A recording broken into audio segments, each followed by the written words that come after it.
What is up, my friend? It is Thursday night, and you're very welcome along to tonight's late night agenda. Apologies that I'm a couple of minutes late. Myself and Harvey were arguing over whether we believe that Arne Slot is actually going to be in charge or not next year. He won the debate, as he always does. I can't quite get the better of Harvey. He might be a dog, but he's still a smarter dog than this dog. So there you go. Ladies and gentlemen, tonight we're going to be discussing the announcement that Andy Robertson will be departing Liverpool at the end of this season. There isn't any words that I can really add to what people have said, but we'll try our best tonight to pay homage to Andy Robertson and his time at the club. We'll be discussing the situation with the manager. We'll be talking about transfer links. We'll be asking, have you had enough of this whole scenario? Because I'm not going to lie, right now, I'm feeling really angry towards the owners more than any other anger at this point. I'm going to try to explain my stance as the stream goes on, but of course, we want to know your thoughts. Don't know if you guys seen as well. I told you can expect some announcement from us about our social media future. Well, Connor posted yesterday to say that after the 14th of April, our X or our Twitter account will no longer be active, as we're going to put all of our focus and concentration into doing what we like doing best and doing what we think serves us best, which is of course sticking to content. So again, appreciate all your support on there, but if you want to make sure you can keep in touch with us, do make sure you're signed up to the Anfield Agenda WhatsApp. You can see the link in the description for that one, or of course you can wait for us to post a link into it or scan the QR code with relation to the Collector's Corner giveaway. Right, so loads to go through tonight. I'm sure we should probably start off by talking about Andy Robertson and that huge announcement today. Before I do, though, I just want to read a couple of super chats and messages out so I don't forget. Hayden, how are you, sir? Said Slot is destroying this football club. Needs change. FSG will sell up and Arne will still be in charge, said Cal Downs. I don't know, mate. I have no idea what's going to happen with FSG and their future ownership of the club. I really don't know what way the wind is blowing there. And Eddie said, I reckon Slot will stay. Well, there was a piece that went out today, Eddie, that kind of, again, pushed Liverpool fans into a corner, and they believe, again, this piece, and I'll talk about it in a while, that he will stay in charge for the start of next season. Now, I really don't know what games FSG are playing here, but it's a dangerous one. I can promise you that. So let me just have my say about Andy Robertson, I suppose, to kick off the stream tonight. The club announced earlier on today that we can confirm Andy Robertson will bring his Reds career to an end at the conclusion of the current season. He will depart, a Liverpool legend, and I don't think there's any debate about that one. Also, Andy Robertson had a little bit to say, as you would expect. Said, look, I think it's been well documented, especially over the last year or so. I've had opportunities to leave and I've not taken them because of how difficult it is to leave this club, and I wouldn't change that for the world. But I know football moves on. I know teams move on, and I think it's time for me to move on and go wherever my next move is and wherever my next career takes me. I'll always look back on amazing memories of this football club. I've put my heart and soul into the club for 9 years and I've not got many regrets. I've grown as a man and as a person. This club will always mean the world to me. The fans will mean the world to me. It has been a hell of a journey. And look, I've got to just say, from my own perspective, Andy Robertson is a dream. He is a dream for, as a fan, to see somebody out there on the pitch who always gives 100%, always fights for the cause. He is an inspiration to people and not to give up if things don't go your way initially in life. He kept plugging away, kept backing himself, got that move to Hull, then of course joined Liverpool. And over the last 9 years, it's been nothing but an honour and a pleasure to watch this man be part of the club. Whether he's making us laugh with his great humour, whether he's been really honest in his opinions of what's happening and his assessment of where the team is at. He's just a perfect encapsulation. If we could go into a factory, build a footballer of all of our desires and wants as Liverpool fans, Andy Robertson is pretty much what it will come out looking like. I can't speak highly enough of him. The biggest compliment that you can probably pay Andy Robertson is that every single Liverpool fan around the world heart skipped a beat today with that announcement, and everybody almost felt like crying, because it is the end of an era. It's the end of Mohamed Salah's era. It's been the end of Firmino's era, Mane's era. Virgil and Alisson have one season to go. And we did expect this announcement from Andy Robertson to some extent, but it still doesn't mean it doesn't cut deep and it doesn't hurt. In a positive way, I mean, because of how much we respect the man. I don't have enough words. I've had ups and downs with lots of players, my opinions over the years, but this man is Mr. Consistency. This man is the epitome of everything you could ask for in a Red. Never gives up, fights for the cause, a true warrior, a true leader, and he's going to be sorely missed when he leaves. Right, Stevie Boy said, was there an explanation on why Mo didn't get a run yesterday? No, not that I've seen at all. Look, I don't think the manager has to give an explanation on why he doesn't give a player a few minutes or whatever, but it's, yeah, it was a strange one not to see him or Rio get any minutes, my man, but I don't know what else to say in it, because it feels like everything we as fans want to said, we've said, and it seems like the club are still doubling down on the direction that they want to go in. So I'm going to read you some of what the journalists have been saying today. A lot of experience and leadership out the door. Yep. Now look, sometimes these things come to a natural end, Mulder. And again, Andy Robertson has been nothing but consistent in his time here. He can see the lay of the land, you know, as people get on with their careers and get to the latter stages, wanting to play every game becomes more and more apparent, you know, because time's running out and he understands that. And I'm sure that he loves his time at the club, and I'm sure the club will always stick with him. But, you know, from his perspective and his family's, they probably do want one more challenge before they hang up their boots. And I don't begrudge him it for 1 second. But like you said, mate, a lot of experience going out the door. And not just experience, proper leadership. Like somebody who doesn't look for excuses, doesn't make them, takes accountability. And I just love him to bits. I really, really do. We also figured out today that Virgil van Dijk has us blocked on X, which does make me chuckle a little bit. I don't know what it was that made him block us, but hey ho. Maybe he's just blocking out that outside noise, because, you know, outside noise seems to mean any criticism to Virgil at times. And maybe if they had have listened to some of the outside noise from fans this season, maybe we wouldn't be in the shape that we're in. Right. Jack said, I think Slot using a back three or low block yesterday was because he wanted PSG to win. Because he's like Chris Rock. He can't keep PSG name out of his mouth. I wonder yesterday, like I go back and forth on this one. It was either I've tried everything else, so I'm going to try this, which is sort of understandable to some extent. But in another way, he's undermined a lot of his own credibility, because he said these players aren't ready to play with a back three, that they've played most of their careers in some variation of a 4-3-3. And we had 2 days training to do that and prepare for the biggest game of the season. But what really annoyed me about it the most was he was so quick to move away from his own footballing philosophies. And Lewis Steele. Yeah, that's the one. Lewis Steele wrote brilliantly on this yesterday when he said, when these two teams met last year, they went head to head. They went out there and it was a dogfight, you know. Both teams went to try and win the game. We went over there yesterday to just keep the score respectable. And nobody was going to convince me otherwise of that. When that team was put out yesterday and we heard they were going to a back three/back five, first thing that went through my mind is, right, he's trying not to let this tie get away from him. Now, some people might think that was mission achieved with a 2-0 defeat. I think the only reason it was only 2-0 was a mixture of some good saves from Georgi Marmadashvili and some wastefulness from Paris Saint-Germain. So to me, there was no real credit to be taken from that result yesterday. But, you know, it's up to you, I guess, to decide whether you think it was a roll of the dice from Arna or simply just a last chance saloon because he's tried everything else. Also, there's a couple of people saying that shows that Alonso's system wouldn't work. And respectfully, that's garbage, because Alonso will have a lot more time to prepare players to be in the system if he was in. And one game with 2 days training for a back three doesn't really show anything.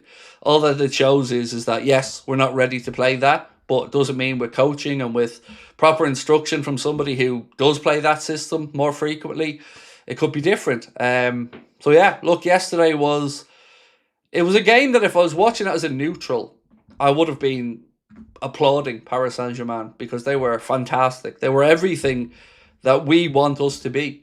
If we're being really honest about it, they are.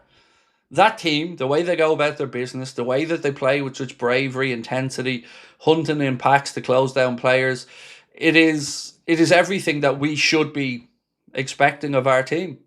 But we're just not seeing this year. And It's so unfortunate. But right now, my anger towards FSG is really coming to the fore, because I don't know how they can justify giving Arne the start of next season. Because even if their hunch or their instincts are right, that maybe he'll turn it round a little bit, you're ignoring the sentiment of the fan base, which is clearly that they don't have any goodwill or support left for this manager. And it isn't going to turn around. It just isn't. It's gone. The relationship is broken. There is no trust there between the fans and the manager. For in the main, of course, there are always going to be some people that will continue to back a manager, and that's their prerogative. But for us as a fan base, there's no winning this back around. And the sooner FSG wake up to that, the better. Because they cannot be allowed to throw away another season by making stupid decisions and keeping a manager in who has clearly lost the dressing room and clearly lost the fans. Despite how many journalists come out there and try to do their bidding, it isn't going to change a damn thing. It's only going to cause a bigger divide between the executives at the club, their friendly media, and the people who feel like, despite having to empty their wallets every season, they're just not being listened to. You don't know best on this one. You have no idea about football. The people you've brought in to run the club are sticking their fingers in their fucking ears and ignoring the situation as it is. And everybody's going to be out of there in 3 years anyway. Well, 1 more year from now. And a bit more on that, because that broke today as well. That apparently when Hughes and Edwards came in, the plan was only to see out the 3 years. That was it. So we'll talk about that tonight as well. Itachi said, if this clown is here next season, I'm not looking forward to any match. Robbo legend. I've said it many times, mate. If he's here next year, I can't say with a clear conscience that I'll be here for all the watch-alongs, because I can't do it. I can't come on after games where everybody's so disappointed and continuously be angry myself and have to see fellow Reds suffering. It takes its toll on me. And, you know, results are one thing, but then when you come on and your fellow fans are hurting as much as you are, and everybody feels so helpless, it just feels like we're not being listened to. Now, of course, we don't have to dictate the be-all and end-all. You know, our opinion shouldn't be the defining one, but it certainly should be taken into account. And if FSG think it's bad now, it's only going to get worse, inside and outside the stadium. There is no rectifying this situation. So the first poll tonight we asked is, are you worried Slot might still be in charge next season? So the answers that are available are, no, there's no way he stays. Yes, FSG are going to keep him, or no idea what to expect. If only VVD could block on the pitch as good as he can on X. I really have to say, Javid, I find it quite pathetic that Virgil blocked us on X. Because one, we've never said anything toxic towards the man, ever. If he can't deal with some honest, sincere criticism of the team from fans, then that's his prerogative, like I've said. But it just feels petty in the extreme to me, because all we ever do is critique the performances in a, I think, respectful way. You know, if they can't deal with a little bit of pushback, tough shit, you know, you can take the pride, you can take the praise, you can take the people blowing smoke up your arse, but you're the captain of this football club, and there's too much of this going on and not enough action out there on the pitch. So for me, we had a chat about this on the podcast today, about Virgil's leadership or lack thereof. So certainly worth a listen if you get a chance. When did that happen? Oh, we don't know. I mean, he hasn't been posting on X since, I think, 2023. So it's gone back quite a while, to be honest. But we only noticed it today because, as I mentioned earlier on, we're ceasing our activity on X from the 14th of April. So if you do want to stay in touch with us, of course, we'll be on here, as we always are. But you can also have our WhatsApp and our other socials. Let's keep it a book. If you lose 2 Premier League games, you're 7th or 8th. Very realistic scenario, isn't it? I don't see why Liverpool wouldn't finish 7th or 8th, to be honest. So, Victor, we talked about that, mate, on the podcast today. And look at it like this. We're on the back of a 3-game losing streak right now. We've got a difficult game against Fulham on Saturday, who we haven't beaten under Arne Slot, and we haven't beaten in the last 2 seasons in the league. Then we have PSG at home. And then we've got Everton at the Hill Dickinson for the first game against us in their new stadium. There is a realistic scenario where we are 6 games without a win. And that to me is just unfathomable that in any way, shape, or form that points to giving this lad another season. I don't know where we finish up this year, mate, and I really mean that sincerely. You know, we've got a chance this weekend if we beat Fulham to put a marker down for Chelsea, who play Manchester City on the Sunday, and put a 4 point gap between us. But how you can look to this game with any genuine positivity, I don't know. All we have left as fans is hope.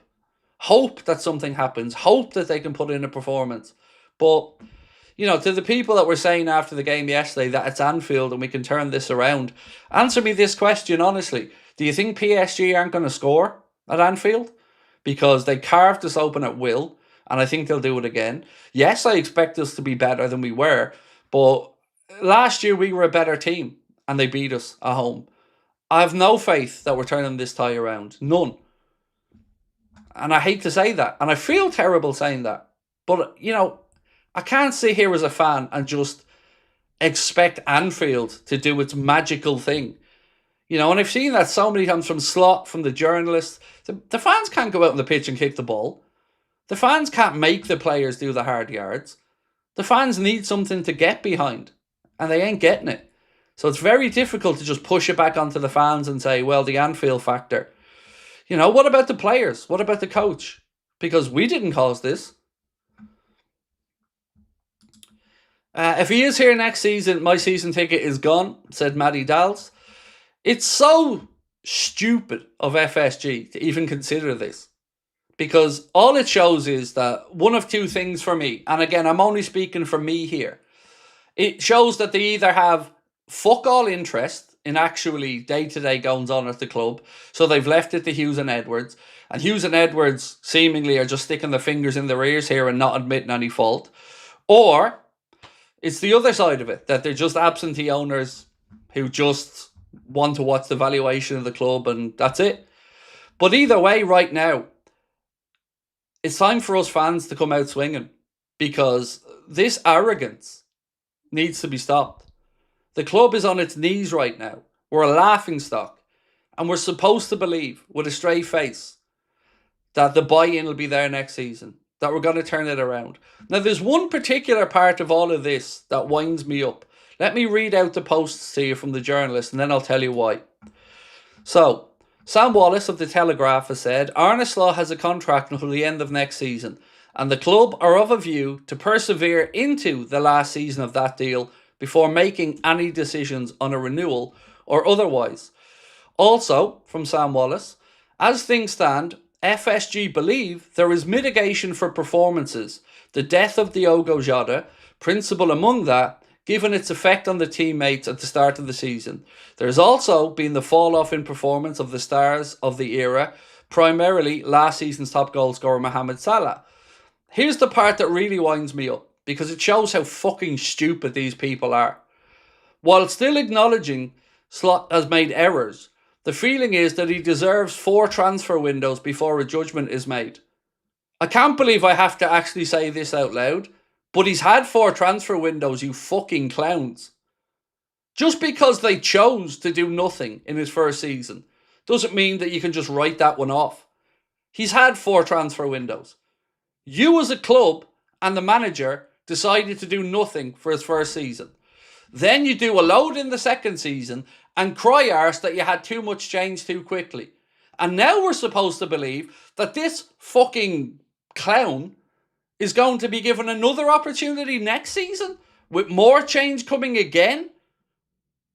It just feels like they want to run anybody out of the club that has anything to do with the old regime and the standards that were actually set. Fuck Hughes, fuck Edwards, and fuck their arrogance. Because they don't give a shit. They're swanning off at the end of their contract, as per Sam Wallace of The Telegraph. So why are we supposed to care? These fuckers are just going to swan off into the sunset, pockets filled full of cash, and we're all left to look at the consequences of their stubbornness. Cannot go on.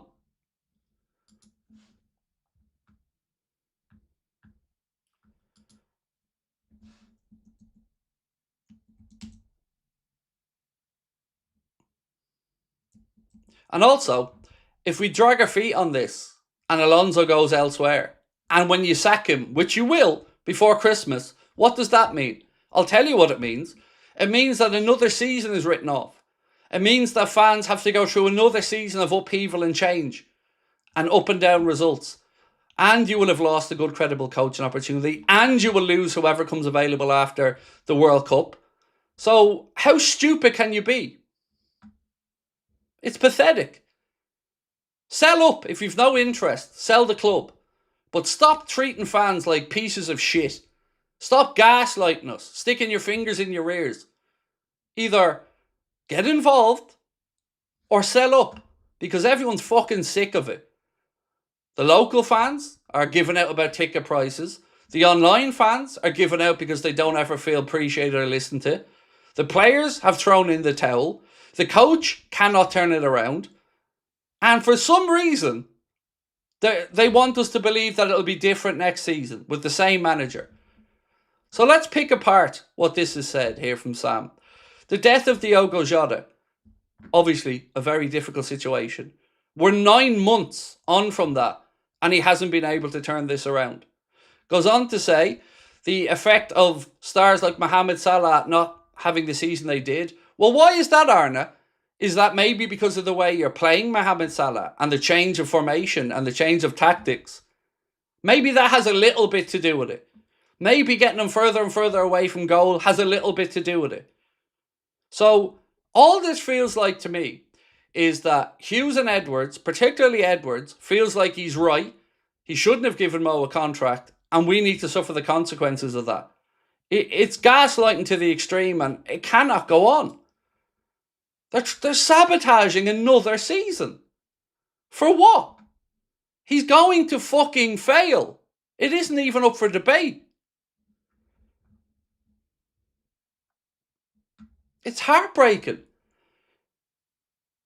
Because the best case scenario now is that we get beaten by PSG, we don't get a result against Fulham, and we have to hope that we don't get Champions League football. As fans, we have to now hope we don't get Champions League football, because that means we can get rid of Arna.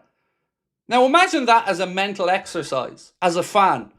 You either know you get Champions League football, and the manager that nobody believes in, and nobody particularly likes, is going to be here for the start of another season, which you know is going to end up in failure, and you know he's going to be gone before Christmas. Or we have no Champions League football, and they make a change. It's not really a win-win for fans here, is it? Sticking your fingers in your ears has put us into this mess. Your own hubris has put us into this mess. So don't tell us he needs 4 transfer windows when you've already given him 4 transfer windows. The fact that you allowed 2 of them to go by without doing nothing, that's not on us. That's on you. You made that decision. Jacob said, sorry, I blame the club for the departure of Robertson and Salah. We're throwing experience away now. That FSG wants to play football. Absolutely unbelievable. So I don't know.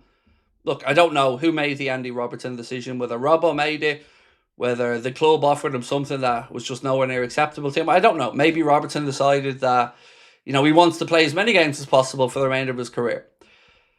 But there is a lot of experience and leadership walking out the club. And it doesn't look like it's being replaced.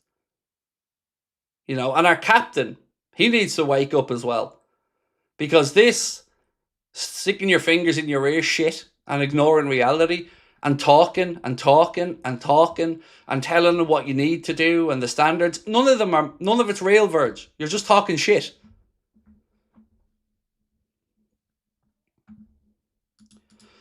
Alan Design said 4-2-2-2 now, please. Appreciate you, Craig.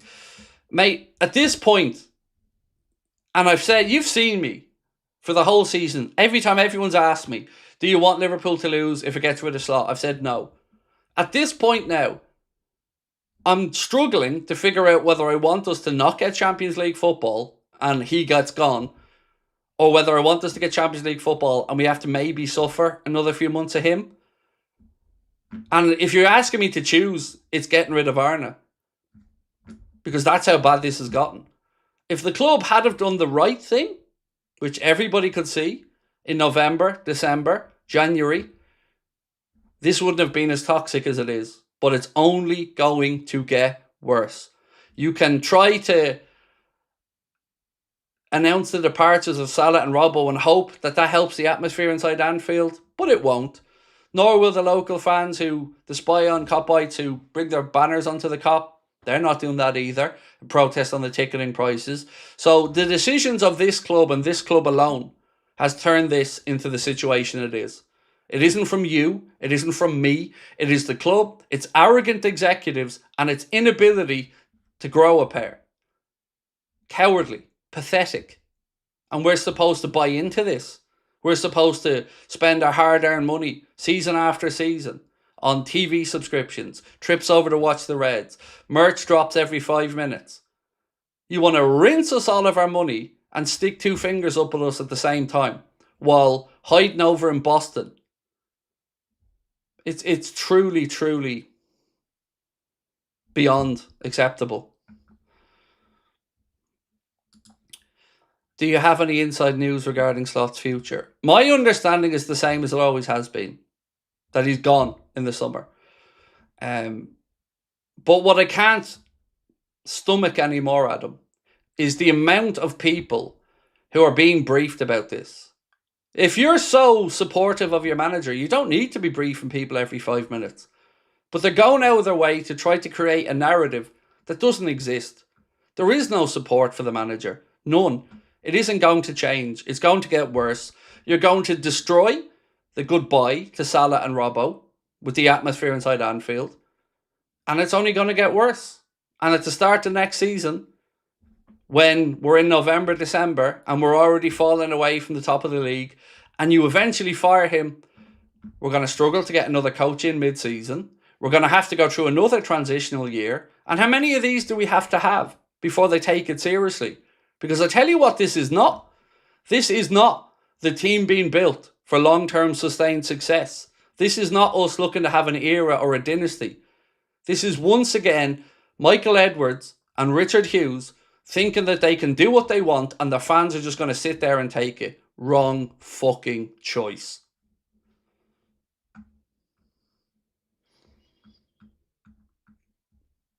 And I promise you, this isn't just the ranting of one angry fan. Watch what happens. Local fans, online fans, it won't make a difference. Everybody is sick to the back teeth of FSG and the way this is going. And it's fucking pathetic. How insecure do you have to be to brief all your friendly little, and I struggle to use the word journalists, lapdogs, who write any old shit. The Athletic actually had the cheek to try to say that that defensive structure yesterday was somehow a good idea and almost paid off. Ian Doyle of the Echo said that Arne Slot's gamble just about paid off. Are you fucking... I can't even say the word I want to say. You either don't know what you're looking at or you're gaslighting. Because nothing about that yesterday was successful. Nothing. We were bitch slapped and it was embarrassing. This is why clubs should be owned FSG or fan-owned FSG out. Look, I've bit my tongue as long as I can on FSG because I made a promise that if they back the manager with the transfer funds, you wouldn't hear me calling them out until now. Because now they're sticking their fingers in their ears and doubling down. There has never been a time where these fucking idiots didn't act that has ended well. Never. Don't bring in a centre-back, Davies Kabak. Don't bring in a midfielder, Arthur Mello. How did all those situations pan out? Not great. Alison Becker's miraculous header saved us. You penny-pinching cheap fucks need to pay the man, and if it is about compensation, we'll do a whip round. We'll start a GoFundMe to get rid of Arne. Because he isn't turning this around. And you're making it worse. You're making it more toxic by gaslighting us. You and your cowardly little fucking executives hiding in Anfield who haven't got the balls to sit in front of a camera and address the fan base. And address the concerns of the fan base. Again, pussies. Absolute fucking pussies. To be honest, I'd be happy with us and hopefully many more, said Ian. If they let this opportunity go and Alonso goes elsewhere, and we're talking about this in November of next year, when any top coach would have probably been snapped up after the World Cup, it's another brain dead decision. And it just reeks of arrogance. Because these aren't clever footballing people anymore. They're just yes men. They're just arrogant. Imagine thinking you could do that round table and people are going to take it seriously. Imagine thinking that you can continue to manipulate the press and the fans and think we're not going to see through it. The days are over where you get to sulk around in the shadows and do your thing and think people are just going to lap it up. People are wise to the James Pearces of this world. People are wise to the Ian Doyles, Paul Gorsts and all the other clowns that don't say what needs to be said. They're allowing this to continue for one reason and one reason only, because of their own self-serving interests. Hey Craig, been watching since 12, turning 18 in a few weeks. Just wanted to say thank you for all the memories and being the best YouTuber out there. Look, mate, I'm just a normal fella who, you know, loves our football club and sometimes speaks bluntly. But the honour for me is having you guys. Because without your support, we don't have this platform and nobody's speaking out and nobody's speaking up. So they can continue to try to suppress us, try to blacklist us, try to badmouth us and all the other cowardly bullshit pussy ass tactics that they've done over the years. But what they cannot do is deny that we've hit a nerve. Deny that many Liverpool fans around the world are feeling the same feelings that we're feeling right now. Which is that this football club has lost its direction, this football club is leaderless, and this football club is going down the drain after an outlay the likes of which we could have only dreamt of in the Jurgen Klopp era. I just don't get it. I don't get what they think is going to happen here. He doesn't even know what his best 11 is. He doesn't know how to set the team up. He doesn't know how to get the best out of players like Florian Wirtz. The Bearded Angler, how are you, my friend? Thanks for what you do, Craig. My wife and I enjoy the channel. It's one of the positive things we look forward to during these crazy days we're all living in. Man, thank you, and your wife. Appreciate you both. I'm heartbroken at the minute. Heartbroken. Because it seems like not only do they not care, but they're willfully winding us up now. Look, I want you guys to have your say, so I'm going to stop rabbiting on. I'm going to read some of your comments, and then we'll get stuck into the news. Craig, my friend, don't rage too much. Sincerely concerned about your heart. I'd love to have a beer or 420 chat about our beloved club with you. Love from Germany. Would Grimaldo be a good rotation option? So lots to unpack there. Honestly, I have had checks on my heart, my blood pressure, cholesterol, everything, because I was as concerned as you were. So I had a full workup. And believe it or not, apart from being overweight, I'm actually in quite good health. Happy to have a 420 chat with you, if ever that is possible, my friend. And on Grimaldo, my biggest concern there would be his age. If I'm not mistaken, isn't Grimaldo like 30, 31, something like that? Now that we know we're going to be looking for a left back, my fear is that they bring Costas in for a season. That's my fear. That they just bring him back and then his contract runs down and he leaves for free. Because he's not good enough. He's a lovely fella, but he's not good enough. So let's see what they do now, because they're going to have to replace this leadership group. And let's be honest, this season, that's something we've been lacking quite a bit out there on the pitch, is leaders.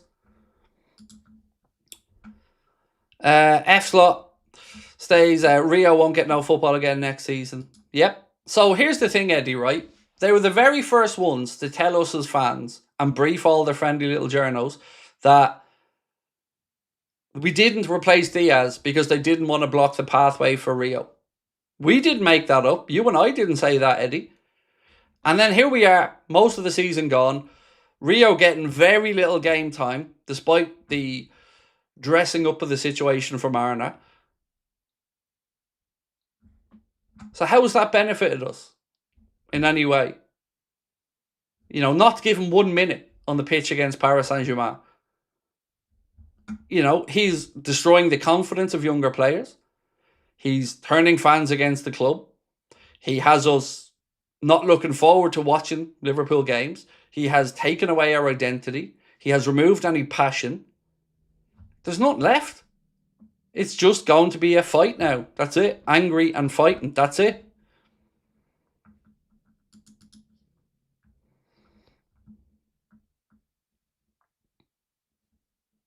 So, let me keep reading your comments. Slot is the negativity he spoke about. Slot out, said Bobby.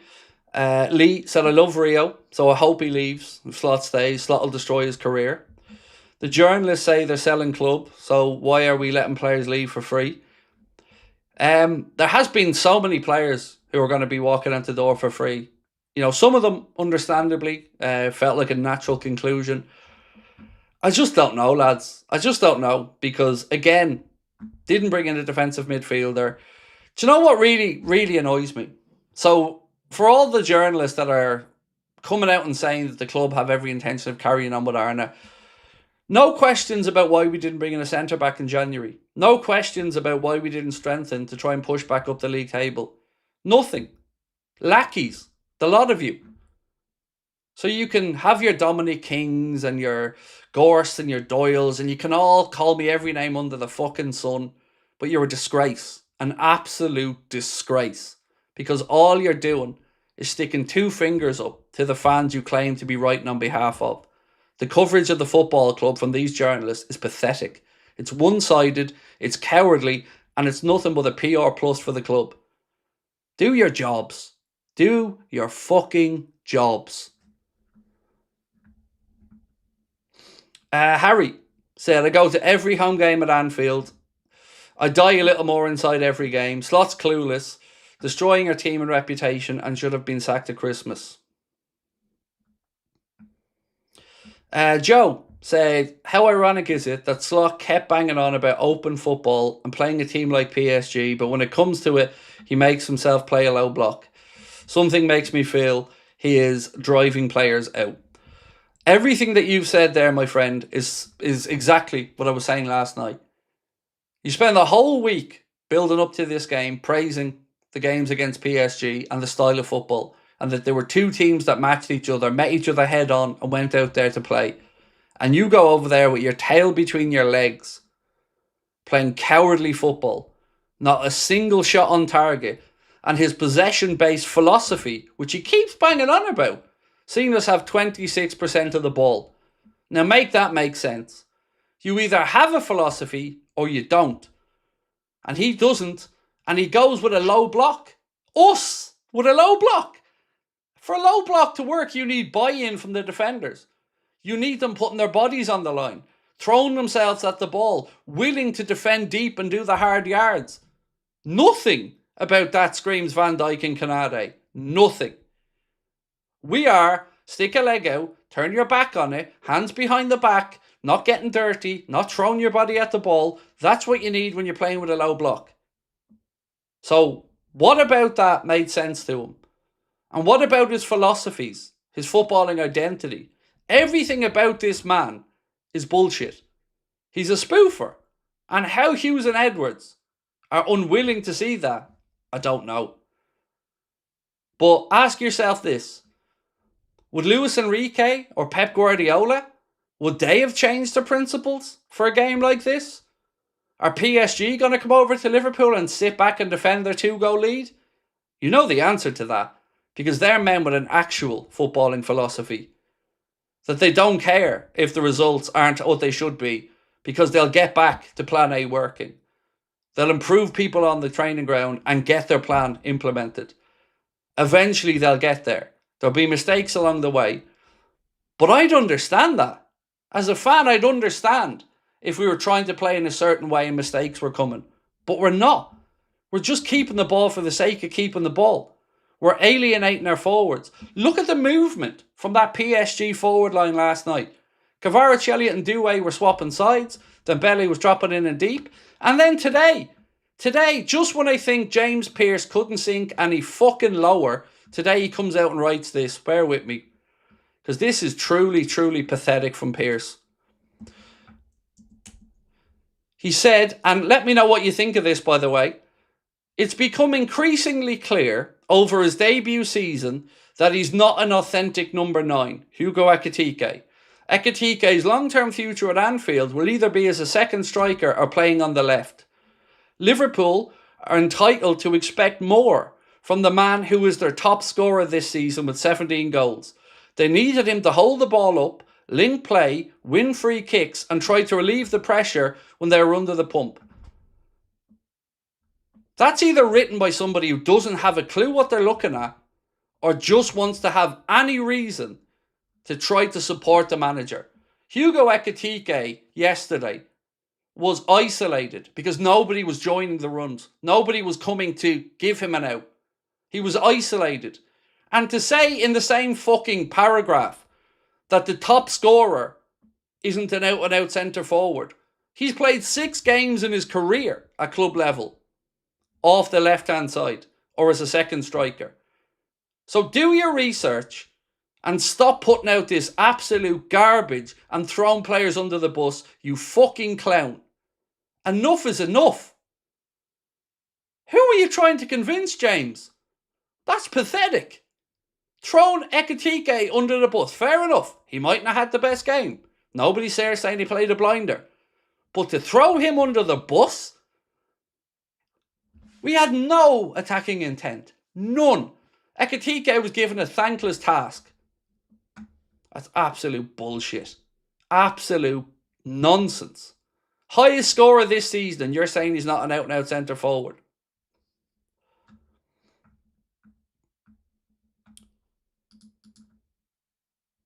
Is the rumour of half-assed, non-intense training true? Oh, it's not a rumour, Jaden. It's not a rumour, mate. It's a fact. Again, it's a very specific style of training. It's one that the idea is to, keep people from getting injured. But you can't then turn it on and off, like I've said before. You can't be full pelt in a game, then train like, you're half-arsed, and then be expected to go out there again and go to the well. Everything about this season has come down to Arne Slot's poor management. And I'm really, really, really, really, really getting sick of Diogo Jota being used as a way to justify this season's failures. It's embarrassing. It's disrespectful. Because every single person around the world has lost a loved one. And carry that with them. But like I've said, how is it okay to go from let's do something in memory of to all of a sudden using it as a scapegoat now? This was June and July. We're now in April of the following year. And Slot hasn't figured it out. Hasn't looked like it's getting any better. And to continuously just make excuses like injuries. Maybe look into why the injuries happened. Is it to do with players like Van Dijk not getting a rest all season? Is it to do with the fact that he doesn't use his bench half the time? Again, the common denominator in all of these issues is Arne. They were running around headless chickens. We'd no fight, no confidence. If we lost Saturday and Tuesday night, your thoughts? It feels like it doesn't really matter at this point what happens between now and the end of the season. Because he's not going to be fired before the season ends. So at this stage, I think he could go out there, do a shit in the middle of the pitch, and the lads in the press box would stand up and applaud it and talk about it being a dynamic, earth-shattering shit that transcends the normality of football. I don't know what these lads are looking at anymore. And I'm fed up of them belittling the Jota situation. You cannot use that as an excuse. If you're willing to use it as a motivation, you can't then turn around to use it as an excuse. I find it incredibly disrespectful.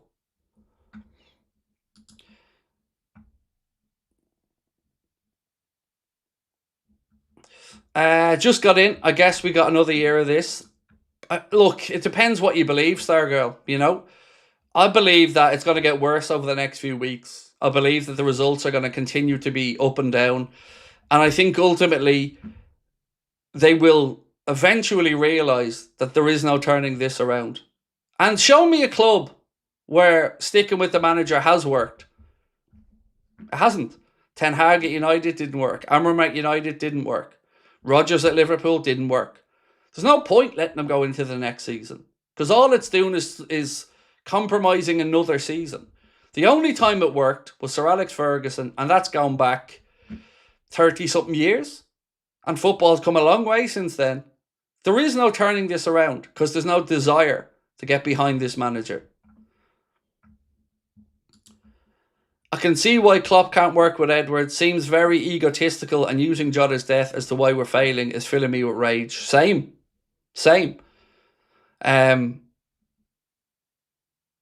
But there's a part I want to read out to you guys now in a second that just shows that these lads don't even care because they're not in it for the long term. Let me just get to the post that I'm trying to talk about and then I'll explain it a bit more.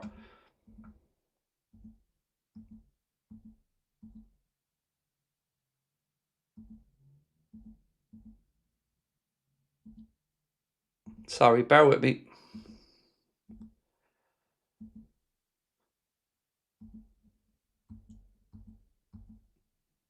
So, where is it? Sorry, I'm trying to find this one particular post because I want to read it out to you, but I don't seem to be able to locate it at the minute.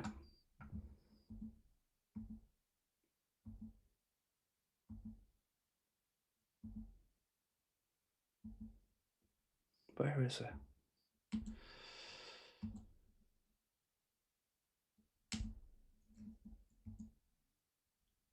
There's a post from somebody that says, basically, I think it's Sam Wallace, but I don't know why I don't have it in my notes. Sam Wallace basically said that it's been agreed and it was known when Hughes and Edwards came in that they were going to just see the 3 years out and leave.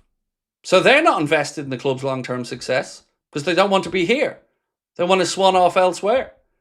So again, the people who are making decisions that are going to impact the club in the longer term aren't going to be here.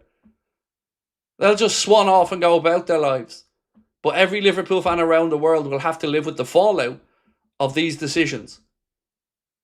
So again, if you want buy-in, it's a bit difficult to get that when you're not bought into it yourself. I can't find that exact piece, but I'll find it somewhere and post it. Maybe I have it in my notes on my phone. 1 second.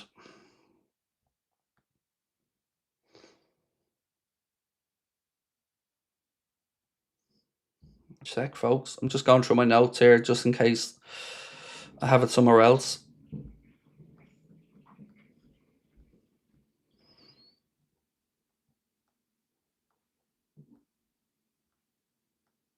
No, I don't have it on my phone. Forgive me, I'll find it eventually. Right, let's keep going. What are you predicting Saturday and Tuesday? Tuesday we're going to get beaten again. Best case scenario, maybe a draw, but I think we get beaten again on Tuesday. And I'm not saying that to be sensationalist. That's my honest opinion. Because that yesterday should have been 4 or 5 or 6-0. And they're not going to come and sit back and play deep because we're going to chase the game. They're going to find space. They're going to exploit it and we're going to get beaten again. On Saturday, don't know. We could win that game. We could. If they show up and play at all, we could win it. Yeah, thank you. Keane sent it on to me. And it is Sam Wallace of The Telegraph. And he writes, both Richard Hughes and Edwards have fixed-term deals that end at the same time. Both plan to stay for the contracted 3 years and no longer. So they came in knowing that they aren't going to be here after the 3 years. So, how are we supposed to have buy-in when we don't know? Again, we're churning through sporting directors a ridiculous amount under FSG. How many different iterations of sporting directors have we had in their time owning the club? Quite a fucking few.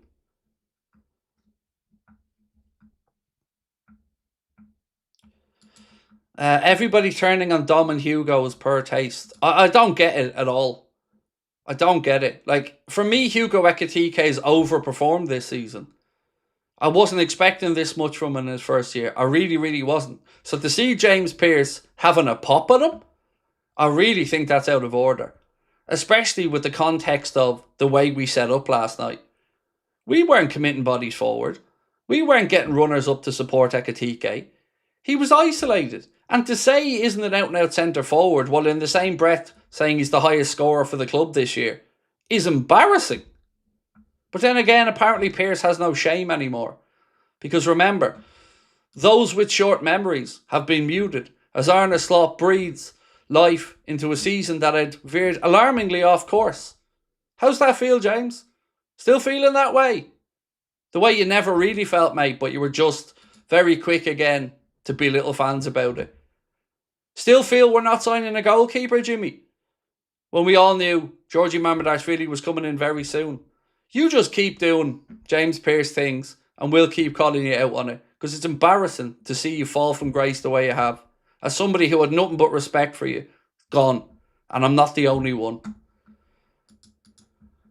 Raekwon said James Pearce has written 6 or 7 different articles about Liverpool players and only paragraphs about the head coach. Slot has less responsibility than previous managers and Slot is still being outcoached and rendered tacticless. We've been seeing that multiple times this season. When Sunderland came to Anfield, we could see a coach who had 13 new players brought in, but admitted them into the team. Every possible excuse is being made for Arne. Every player's been thrown under the bus.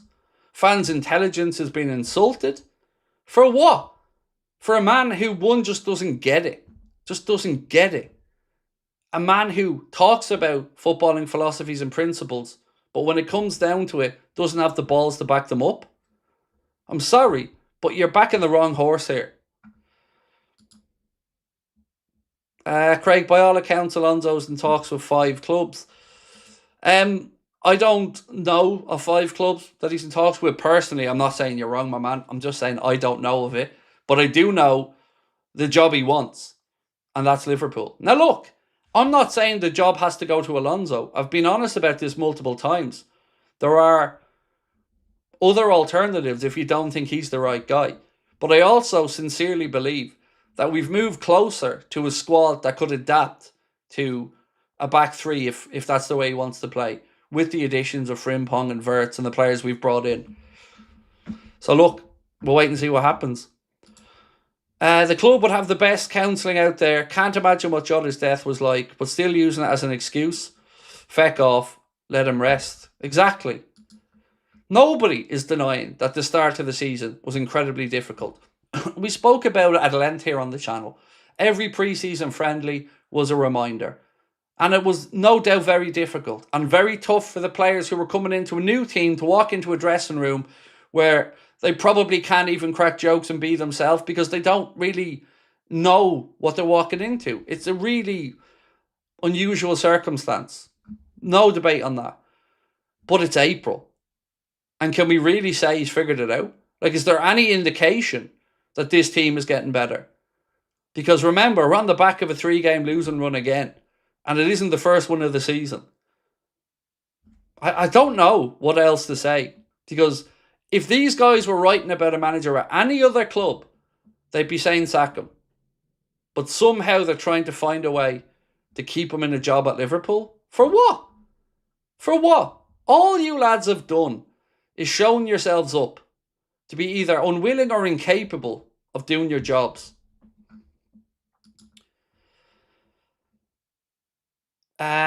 Benny, how are you, my man? Said, I'm sitting here in Brooklyn enjoying your show with a glass of whiskey. Nice. Never been able to drink whiskey. I don't know what it is. Maybe I'm a pussy. But I've never been able to drink whiskey. The one time I went out and had a bottle of whiskey with my mates, I fell asleep in the front garden. And that's weird because they let me into my house, but I still went out to the front garden and fell asleep. So yeah, not got great memories of the old whiskey. I get my Liverpool news from you and Connor only. Thank you for all the work you both do. Smart football fans, bleed red. And that's it. And to see so many people try to claim that our passion is toxic is truly embarrassing. We live and breathe this club.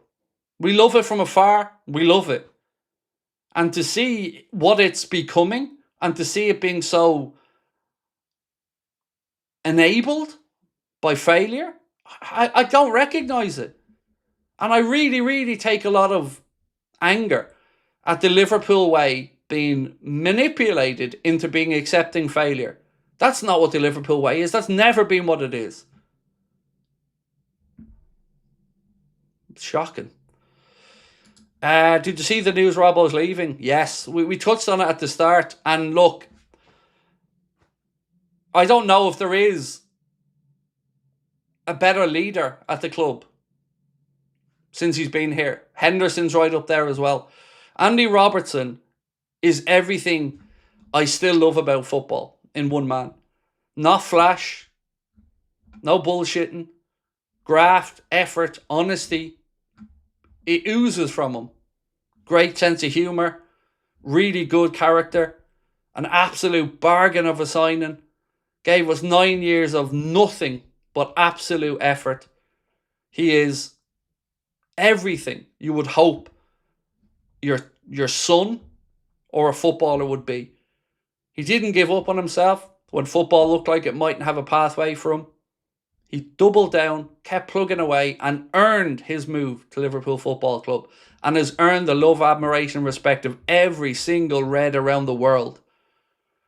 An absolute icon. Cannot speak highly enough of him. Don't have enough superlatives to use about him. Love him, love him, love him. And it's going to be a sad day. You know, I can't speak for everyone. Each to their own. But for me, I'll be more sad to see Robbo leave than Salah. Not because I don't appreciate what Salah done. I just had a connection more to Andy Robertson because of what makes me tick as a human being. I love Mohamed Salah, do not get me wrong. And he is a great example to people all around the world. But there was something about Robbo because he came in with no fanfare. He came in at the time where we sold Kevin Stewart to Hull. And he came in for a really modest fee. And every single game, 100% effort. Love him. Cannot say enough good things about him. And I'm really going to be sad when he leaves in the summer. You know? Yeah. And shithouse Messi, as somebody in the chat said as well. Yep. That perfectly personified Jurgen Klopp's team. Him chasing from one end of the pitch to the other. Just perfect.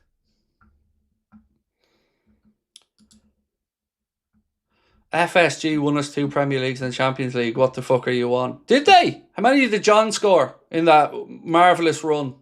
Jurgen Klopp won us 2 Premier Leagues and a Champions League. FSG have sat over in Boston with their fucking hands in their pockets, underperforming as owners year on year. Everything that you want to praise them for lines their pockets. So FSG have won us fuck all. FSG have got an asset for cheap, built it up, and I've seen their £300 million turn into about 4 billion. And yet they haven't reflected that with the money they've given managers in the transfer window, where once again, even in our biggest window, we were underperforming compared to Arsenal with a bigger net spend. So FSG, quite frankly, can fuck right off. They don't give a shit about the club. They don't care about football. They care about money. That's it. That's all they're in it for. They'll be long gone and we'll still be Liverpool fans. So FSG can kiss my ass. Fuck each and every one of them. Because I'm fed up with their penny pinching. I'm fed up with their manipulation. I'm fed up with their absentee ownership. I'm fed up with their bullshit. I'm fed up with them blacklisting people. Anybody who dare speak out against the club or against the way it's been run or against the way that we're playing. None of them want any level of criticism at all, whether it's justified or not. Cowardly actions. So FSG, mate, have won us fuck all.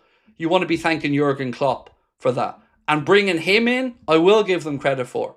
But it was the biggest no-brainer in history.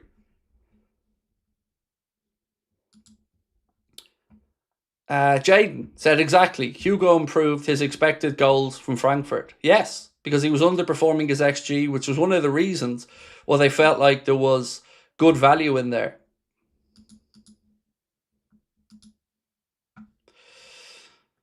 Dean said you're on another level of delusion. Am I?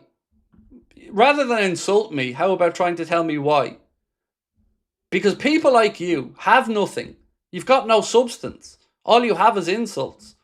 Everything I've talked about, I've backed up backed up with a footballing philosophy, backed up with why I believe it's not in the best interest of the fans, backed it up with facts, evidence and opinion. All you've done is insult me.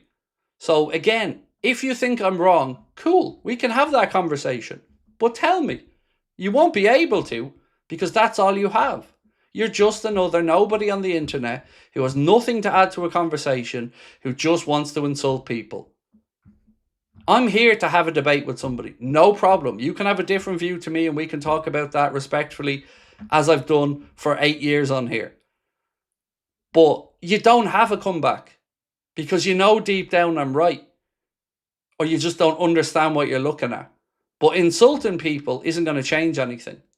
And you might say, Craig, you're insulting people. I am. People I believe deserve that insult. I'm well aware of it. It's not lost on me. Pierce sounds like he's a mouthpiece for Slot.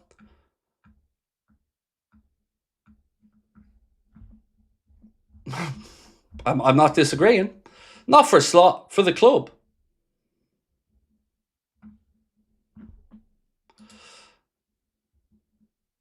Jota's wife ran a marathon wearing number 20. That's on her.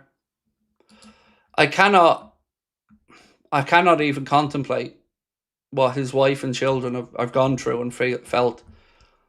I can't. You know, I couldn't imagine losing my wife. So yeah, that's anything to honour the man's memory is of course well and truly respected and earned. Kez said 10 months as a member. Best Liverpool channel. Thank you, my friend. Watsonnator said, I'm off topic, but what pissed me off the most recently is Pep Lijnders' reaction when City scored. The first goal was boiling my blood. So, this mightn't help you out, but watch when Man City beat us at Anfield and he's on the pitch celebrating in front of the cop, basically. He is a snake. No other. He's just a soulless snake. Self-serving prick who has no credibility left with me or many Liverpool fans. You want to go become a manager? You failed. You're welcome back to Liverpool. You write a book called Our Identity. You write a book about what makes Liverpool special and our identity under Jurgen. You then say you'll never work as a number 2 again when your time with Jurgen is finished, that you were leaving together. And then you run at the first opportunity to the very club that we battled against, the very club that everybody knows has gone about their business in a very underhanded way, and you join them, and then you celebrate beating us. I'm sorry, that's not right.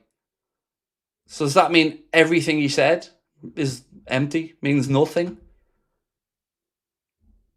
It's I don't know what to say about Lijnders. I really don't. Well, I know what I'd like to say, but like I said, I don't want to be deplatformed. Are City going to get any punishment for what they've done? So, Keir Starmer went over today and was met by one of Manchester City's owners on a diplomatic trip for the United Kingdom. That probably gives you a fair understanding of what's at play here. And I'm not accusing Sir Keir Starmer of anything, but I'm saying when you've got government figures also owning Manchester City, you know, we can be naive about this if you want, but let's look at the investment. Let's look at where the money goes. Because there's no way this should have been going on this long. None. Every time we're told as fans that this situation is coming to a head and to expect the outcome, it gets kicked down the line again and again and again.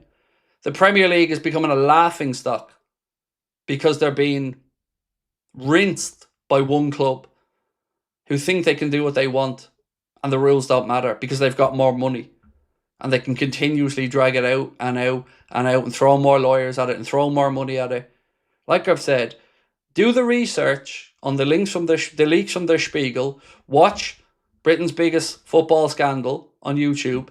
You will get all the information that you need about the arrogance and the way they've gone about this.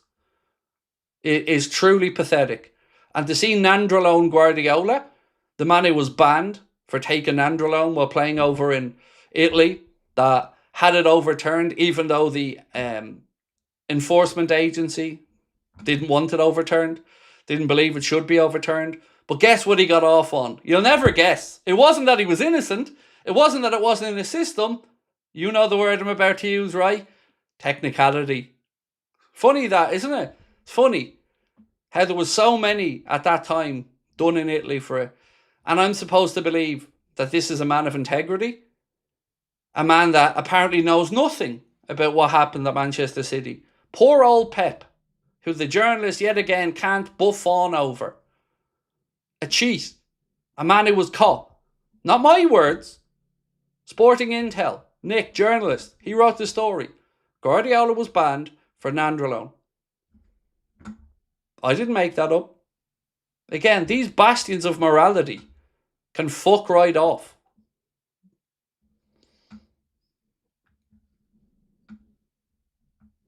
I think I posted it into our WhatsApp, if I'm not mistaken, a while back. The link to the piece. If I'm not mistaken, Craig, Starmer's in Saudi, not Abu Dhabi. Yes, but he was met by... I'm not saying he's in Abu Dhabi, but he was met by one of the... There's a few pieces doing the rounds about it. You can have a quick search of it and you'll see the articles I'm discussing. Brentford game booked in September. 1,700 quid. Regret. I feel that pain, mate. Like I said, £700 ticket to go watch Liverpool Manchester United just for the ticket, plus hotel, plus flights, to see us being beaten 2-1 and absolutely embarrassed. 62 seconds into it and we were behind. So I feel your pain. Yes, so for those asking, Nandrolone is a steroid. Yes, it is. I might still have this link, so let me see if I can find it. 1 second. I'll read it out to you so you can have a better understanding of exactly what it was about. 1 second. Because I want to give you the exact information rather than just one man's opinion on it. So let me scroll back and I'll find the piece.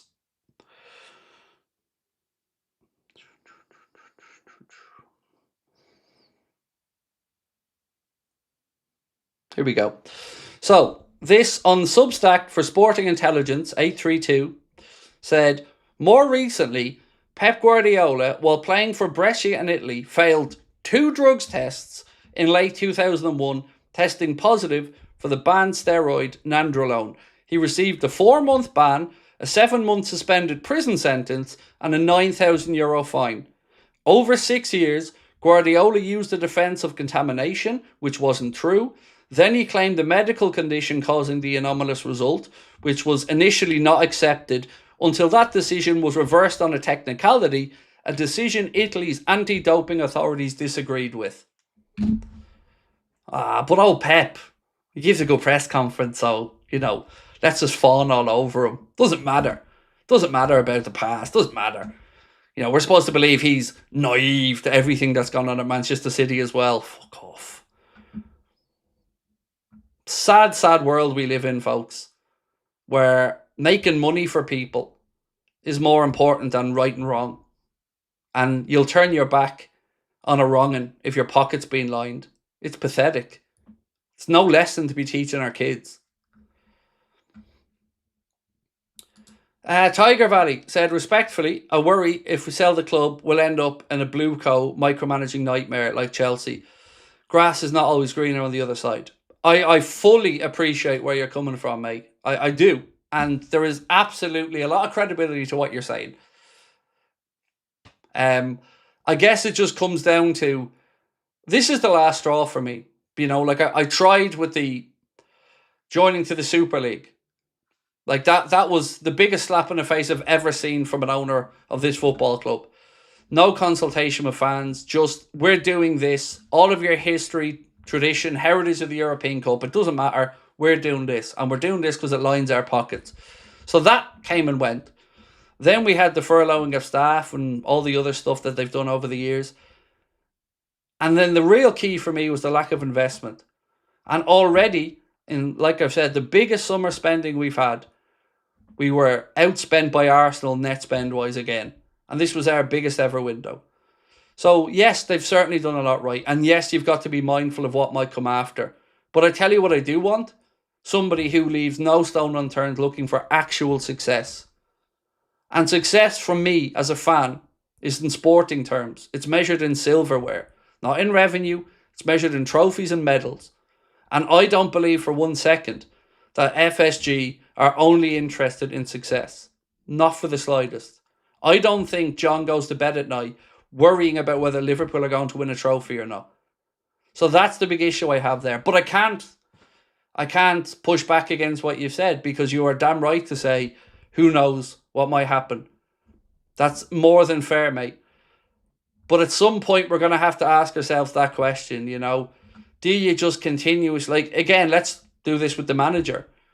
That's like saying, well, what if we get a different manager and the next manager's more of an arsehole or doesn't play a brand of football that we like? You can't just keep saying better the devil you know forever. And FSG, like I've said, have shown no willingness to really demand success at the club. That's how I feel about them. But again, like I said, it's a more than fair point that you've raised about be careful, because yeah, I wouldn't want a Todd Bowley or a Blue Co or the Glazers or anything like that. So here we go. So Ahmed Khalifa was the gentleman that posted this. Said the British Prime Minister was in the UAE and he was welcomed by the chairman of Manchester City.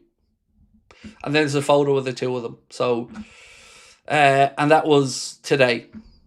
So yeah, as I said, not really a clear line between government and sport there, is there?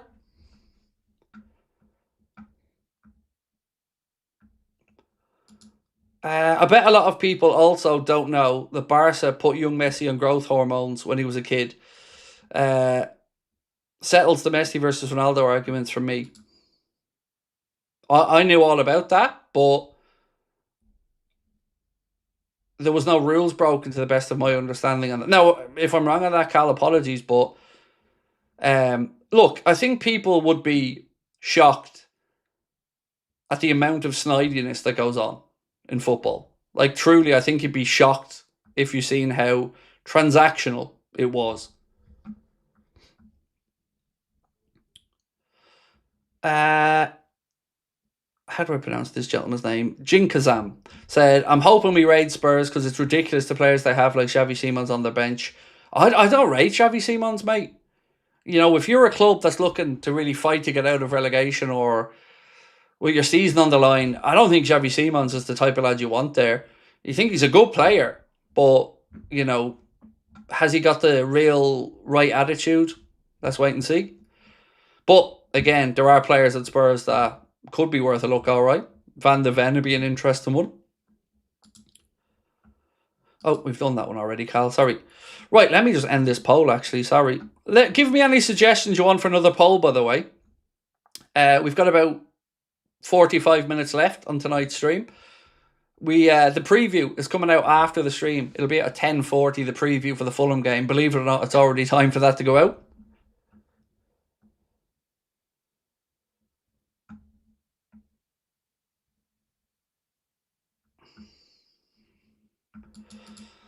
Light Masterly said, if we lose against PSG, Slot gets sacked and they put Gerrard in charge for the rest of the season, do you think we see an improvement? Of course. Absolutely. And I don't think it's even up for debate anymore. Because at this point, it's about attitude. It's about doing the basics right. And it's about motivation. And the players look lost at the minute. They're throwing their arms around. Their body language looks terrible. So at the very least, breaking that negative cycle. Now, it feels like Hughes is trying to break that negative cycle by getting rid of any remnants of the Klopp era. Which is a dangerous game when you're not really seeing leadership develop in that team. So, yeah, that's I've no doubt. And I said it all the time, like, is there anybody that thinks it's a better idea to keep Slot than get rid of him right now? Does anybody think that keeping Arna gives us a better chance of getting 5th place against getting rid of him? Because honestly, hand on heart, I don't see the upside of keeping him. I don't see any direction of travel to show it's going to get better. 9 months hasn't gotten better. It's gotten less worse, but not better. Exactly. Everybody in the chat can see it. Everybody knows that he can't motivate this team, and they're not listening.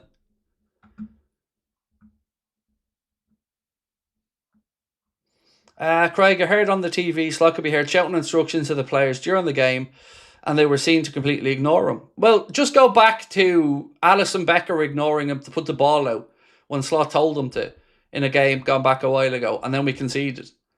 The players don't have, I don't want to say any respect for the man, but like I've said, I don't think they're going into that dressing room after a game fearful of what they're about to be met with in the same way as when Jurgen was there. And they walked into the dressing room and they knew that if the manager needed to be cutting, needed to tell a few home truths, that he was going to do it and they were going to listen.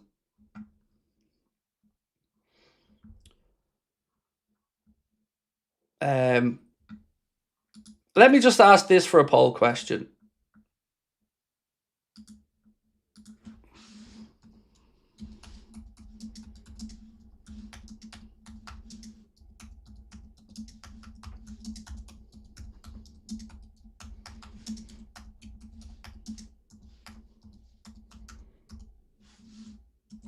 So, will we get 5th place this season with Slot staying? That's the poll question I'm going to put up this time. And for me, honestly, on this one, I'm probably 50-50 on whether we get it or not. But that's not because of what he's going to do. I'm 50-50 because of how inconsistent Chelsea are, and I genuinely think we could be the most consistent of a very inconsistent bunch, and by that metric we might stumble over the line. But here's what I cannot bring myself around to accepting: that for some reason 5th place keeps them in a job, out of the Champions League, which is going to happen, out of the FA Cup, out of the League Cup, no silverware, and now we're supposed to believe that the master plan was getting 5th place, that was good enough. It isn't. It wasn't. It never will be. And that is exactly where I am with FSG. Because any club with ambition would get rid of this man and would have done it a long time ago. And that is why I'm so adamant that FSG are only in this for the financial side of it. They're not in this to win trophies. They're not leaving no stone unturned to win. Let transfer windows go by with inaction. Let a failing manager carry on.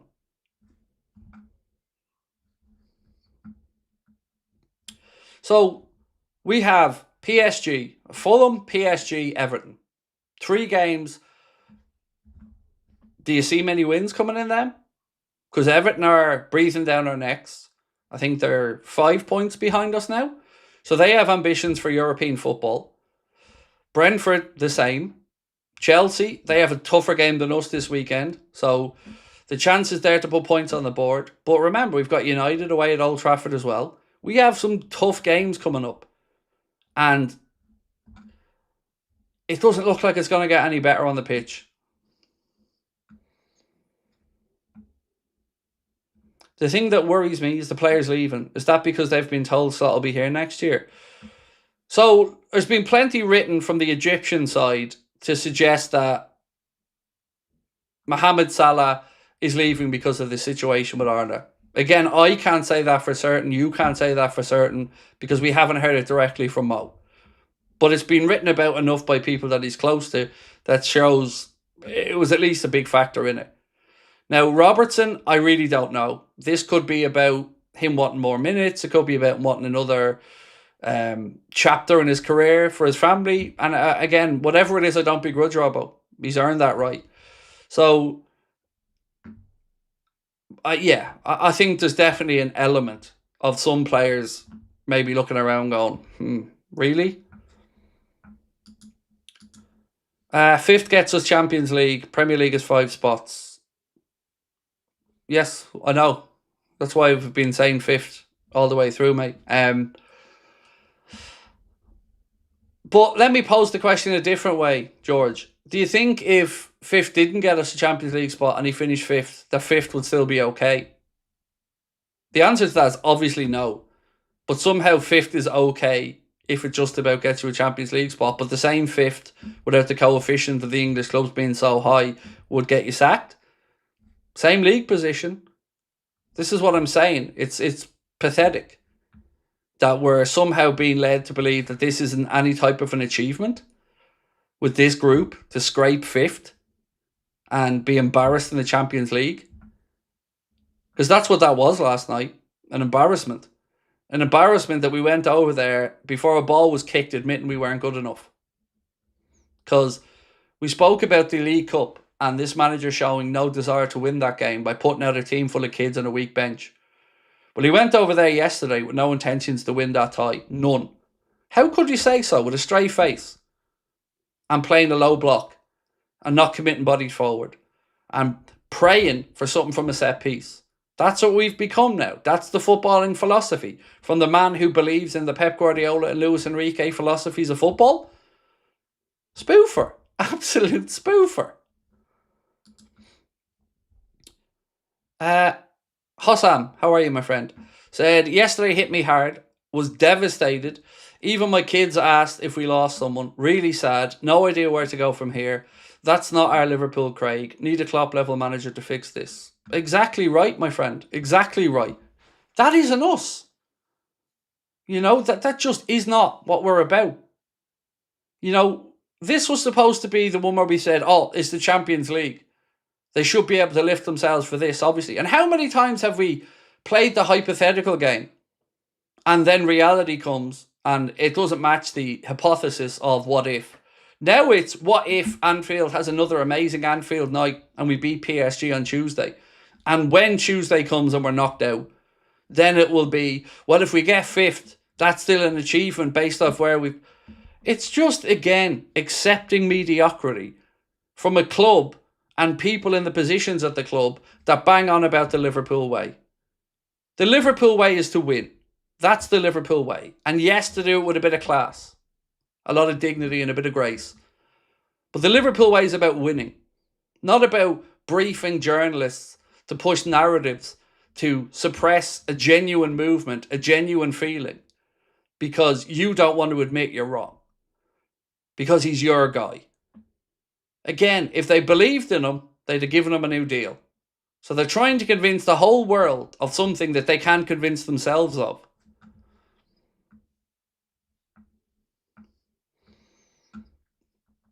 Adam said, by the way, what's with you losing all these players for free? The only one that I can't really figure out, mate, is the Salah one. I can't figure out how they came to the conclusion that just tearing up the deal was the best for everyone. There must be a reason for it. I'm clearly not educated enough on the matter to discuss it properly, but, you know, you would have thought surely there's a few quid in that for a sale, you know? Yeah, so I don't know. But just look at the other situations. Like, here we are now in April, and we're hearing that Canade might be staying. But again, what we can't quantify is how much the uncertainty impacted his season. Not knowing what the future's going to be, not knowing where he's going to be playing his football. So much of this stuff, like we had last year with Mohamed Salah, with Virgil van Dijk and with Trent, is just instability and uncertainty. And uncertainty is no one's friend.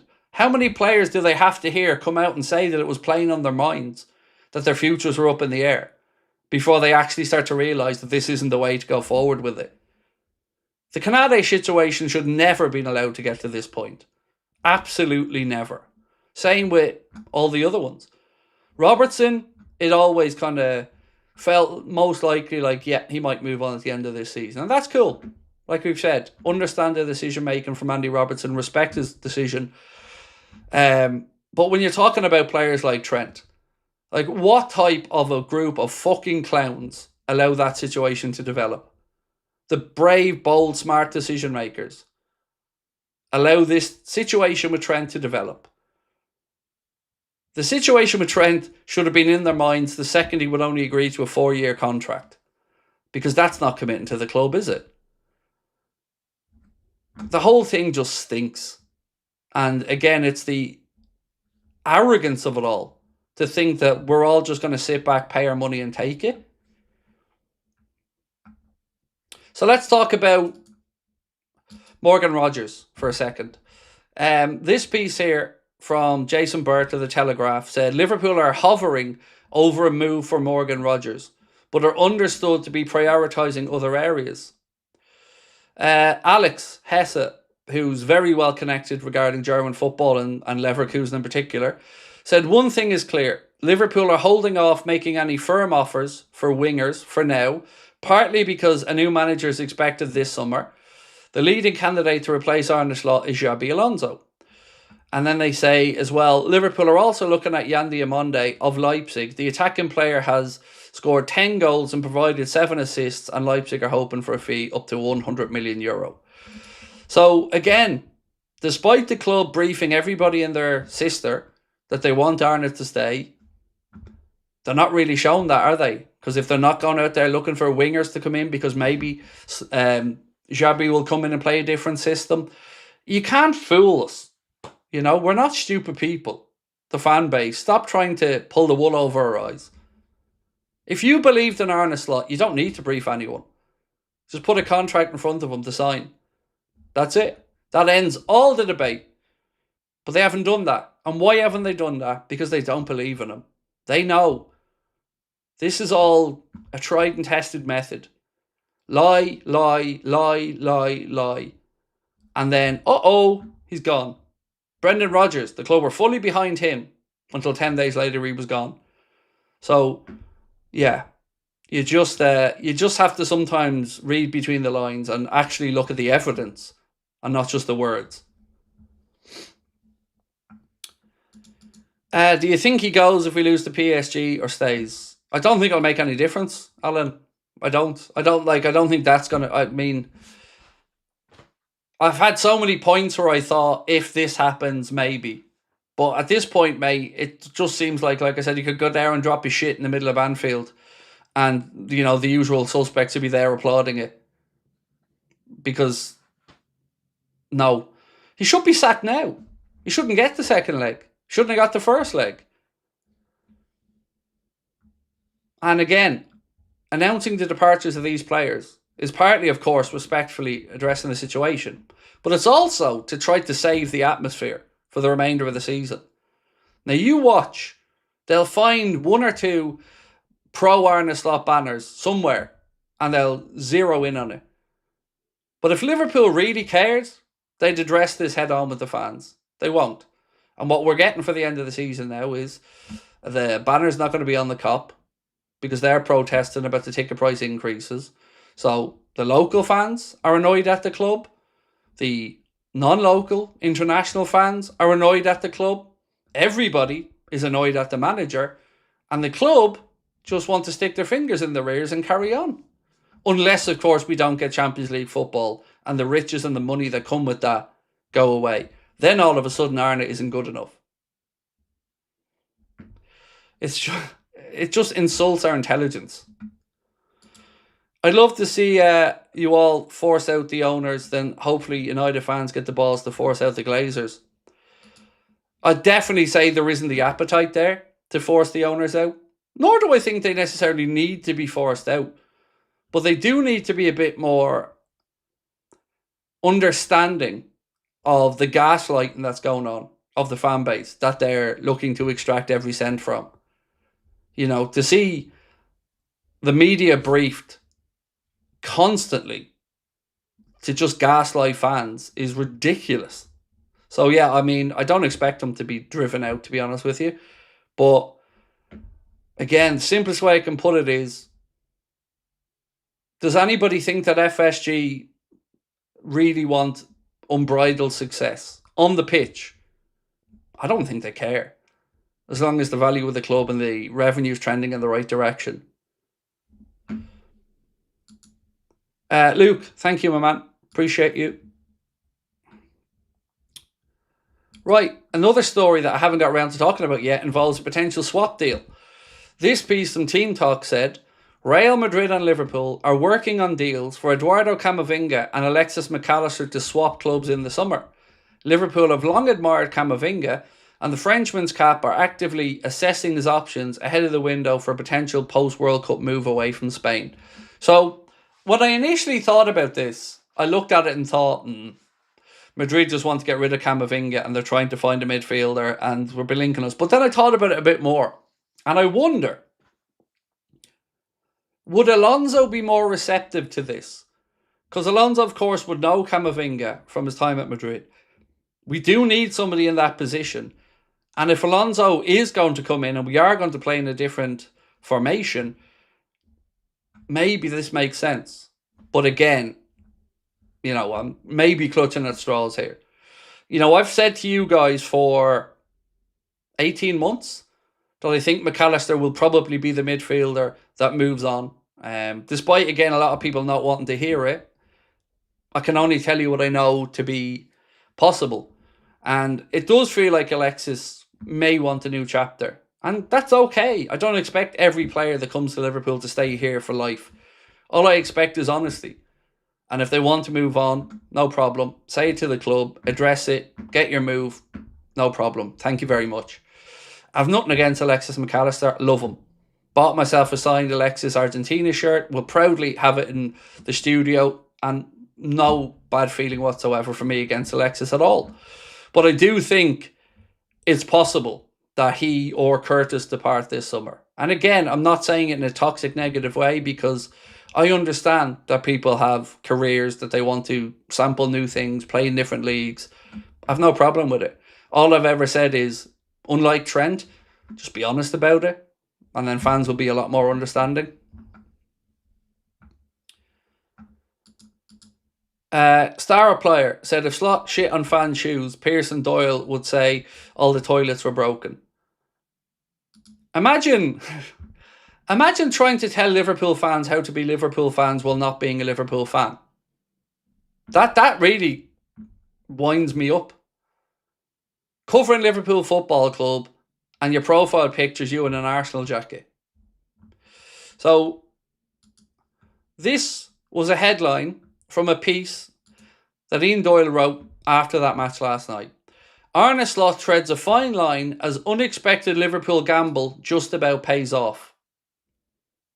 Does anybody feel that gamble last night paid off? Because the only way it paid off is because Dembele didn't bring his shooting boots with him. Because we were carved open time and time again. And 2-0 absolutely flattered us, not them. That match last night was painful. Because it was defence versus attack. It was one team who wanted to win it versus another team who was just trying not to get battered. That's the extent of our ambition. Trying not to get battered.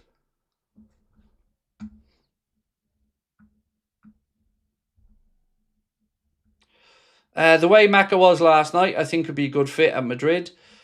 I was really annoyed seeing him throwing himself on the ground after the ref didn't give him the free. Of course, I agree it was a free, but you can't do that.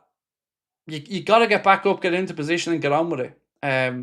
And for whatever reason this season, Maka hasn't really got going. We've not seen the best of him. So if he does move on, I don't think he's irreplaceable. But again, doesn't need to be in any way toxic or anything. It happens. Players leave. It's all good. Just again, let's wait and see what happens.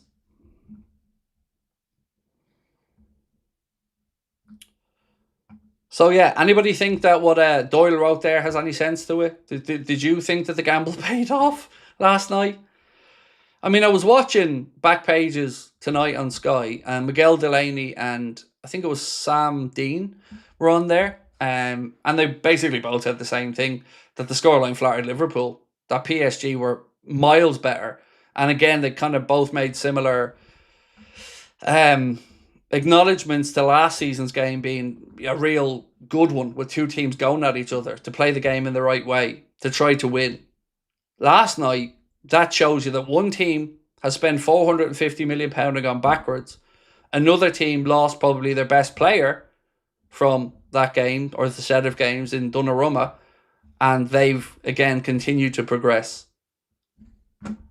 You know, we were nowhere near close last night. They were far, far better than us. And, you know, it hurts to say that, but you have to be honest about it. They're a better team. They're better coached. They're more fluid. They're full of confidence. They've more energy. And yes, I'm sure the fact that they get a little bit of a break helps as well. But it doesn't explain away Arna's pathetic coaching and his pathetic setup last night. Sickening Robbo going, but typical gaslighting, announcing it to take the limelight away from Slot. If Slot's here next season, I'm done with FSG. FSG out. It's time and time again. Time and time again, these lads are coming up the bat for the indefensible. James said, Doyle, what a bell end. The night script. I cannot believe Mo and Robbo will both be gone at once. I think Klopp saw it coming, so he eventually left right after the renewed 2-3 more years. So, the burnout that Jurgen felt, I've no doubt was true. But I wonder, was he just fed up of the constant bullshit at the club behind the scenes? Because remember, I'm trying to remember which journalist it was, Chris Williams. Chris Williams broke ranks a few weeks ago talking about the passive-aggressive messaging that goes out to journalists from the clubs about the coverage of the club, if they don't feel the coverage has been fair enough or positive enough. So that's the relationship. It ain't healthy. And I've tried to make this point for years, but every time I make it, people just think I'm being bitter about not getting opportunities.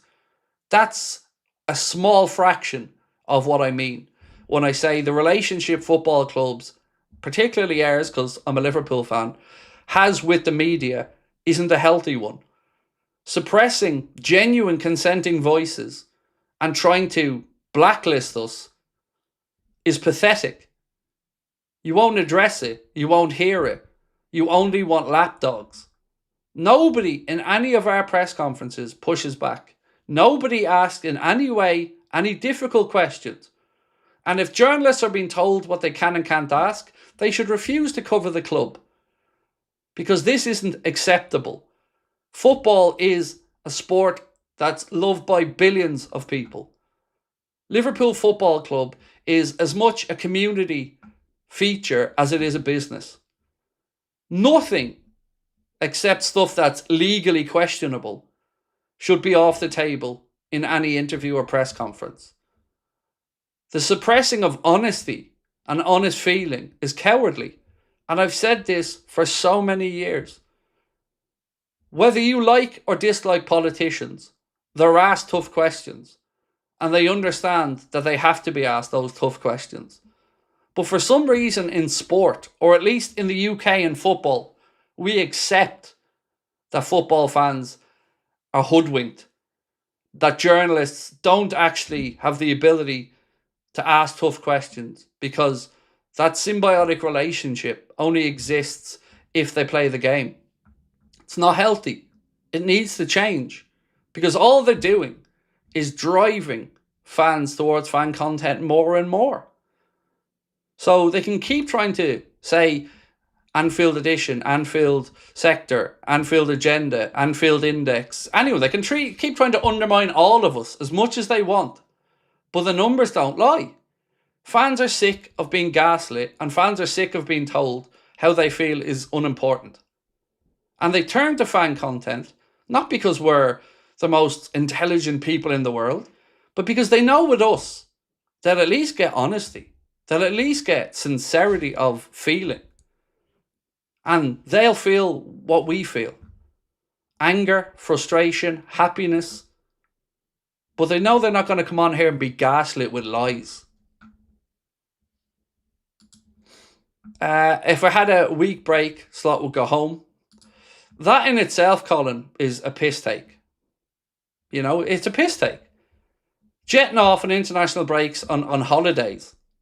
or, on a jolly up. It's unacceptable when the club's on its knees and you're overseeing a catastrophic failure. And he's off getting tans.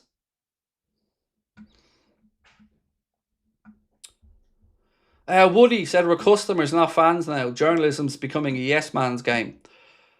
It really is. And it's so sad. Because I've said this so many times, there's such a gap in the market for genuine, unfiltered, sincere coverage of football clubs. And I don't know about other fan bases. I'm sure you all have your own journalists that you're frustrated by and think are just club yes men.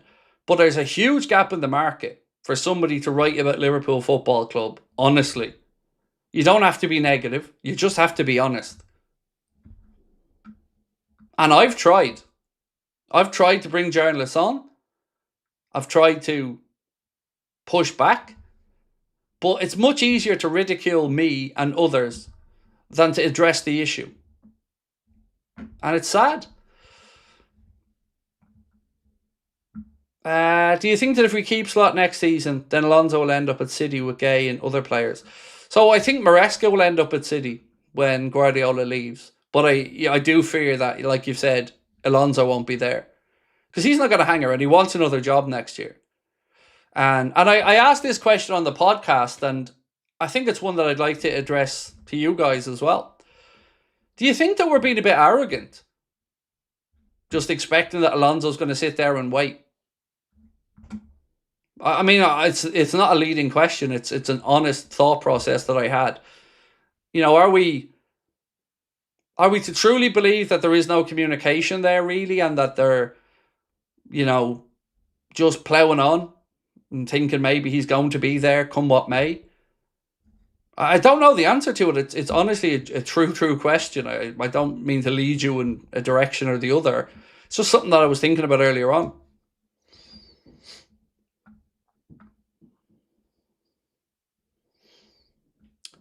It's the condescending nature that media believe they know better. Yes. And it's like, there's been a few examples of it this season where you've seen the mask slip. Like, I hate to keep bringing up Carragher because it feels like I'm picking on Carragher a bit, but you've seen his reaction when Canade was having a mare and Slot kept picking him. That reaction was the same reaction we all had. So nobody's going to hold Jamie to account for having that feeling. But what we will hold him to account for is to then a few weeks later get back in defending the manager and saying you wouldn't get rid of him. You like, we seen when you were in the heat of the moment how you really felt. And that's okay. People would have a lot more respect if you just kept going with that. But to then go onto the television and go with a complete other direction. I know, I've spoken to so many of these journalists over the years. And I've had conversations with them off the record. And again, even though I despise the direction they're going in, I'm not going to throw them under the bus by naming them. But I've had conversations where I've said, do you believe all the stuff that you're being briefed? And the answer for most of them was, we do question it. We do sometimes ask if what we're writing here is the truth. But a lot of them still seem to write it. Like I've said, James Pearce just seems like he's got no shame anymore. Telling us that we're not signing a keeper and then we get Georgie. Trying to go in on Hugo Ekitike last night. It's embarrassing to see him go in on Hugo in that way. Let me read it out to you again in case you're in late. Liverpool were also entitled to expect more from the man Ekitike, who is their 17-goal top scorer this season. They needed him to hold the ball up, link play, win free kicks and try to relieve the pressure when they were under the pump, but he failed to do that. He went on to say it's become increasingly clear over his debut season that he is not an authentic number 9. Ekitike's long-term future at Anfield will either be as a second striker or playing off the left. He's played 6 games in his career, folks, at club level, as not a centre-forward. So I think it's pretty clear that he's a centre-forward. Now, what he was asked to do last night was the role of a Peter Crouch or an old-school, lanky centre-forward who's physical and is asked to hold the ball up and wait for runners to come from midfield. But he can't link up with players if there's no players breaking to join the attack, can he? He can't be on his own up front against the PSG defence and be expected to continuously have joy. So, to win free kicks, we're criticising him now because what? He's not rolling around on the ground? And he's our highest scorer, and you're trying to tell us he's not a centre forward. I mean, I don't remember you writing that in the summer when we signed him. I don't remember seeing the pieces saying, why are we signing Ekitike? He's not a centre forward. Don't remember any of that. But now all of a sudden, time to start throwing the players under the bus to save what? A failing manager? Fuck me. I had sympathy for Hugo last night, and I'm not saying he had a worldie, but he was asked to do a very tough job, one that he's not used to doing, in a system that they trained for 2 days. And Pearce wants to defend the manager and go in on Ekitike? That's just ridiculous. Mark Harding said, what amazes me with FSG is at some stage they'll see Slot as a third disguised as a Mars bar, and by the time they realise it, we would have regressed 10 years. So, like I mentioned earlier on, the briefing that the club are now putting out is, and let me read this out to you so you know I'm not making it up. They want the manager, in their own words, to have 4 transfer windows before they can make a judgment. Does anybody want to tell them that he's had 4 transfer windows?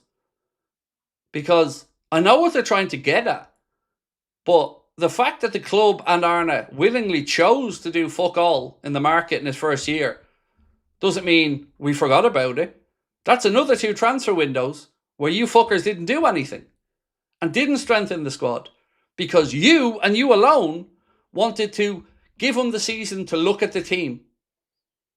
And then when you do in one window too much and yet not enough at the same time, you make every excuse to justify those failings. You chose to have a year with no signings. You chose that.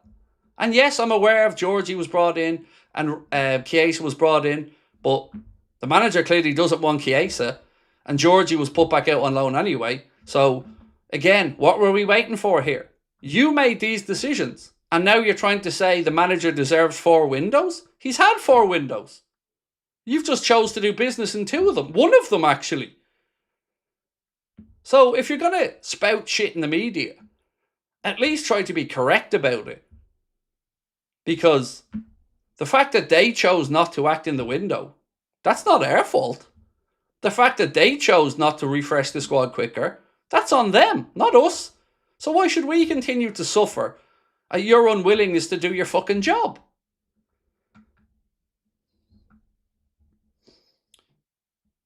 He's had 3. He's had 4. Surely. Summer 3 window. No, correct. No, hang on. Summer coming in. No, you're correct. You're correct. You are correct, mate. Sorry.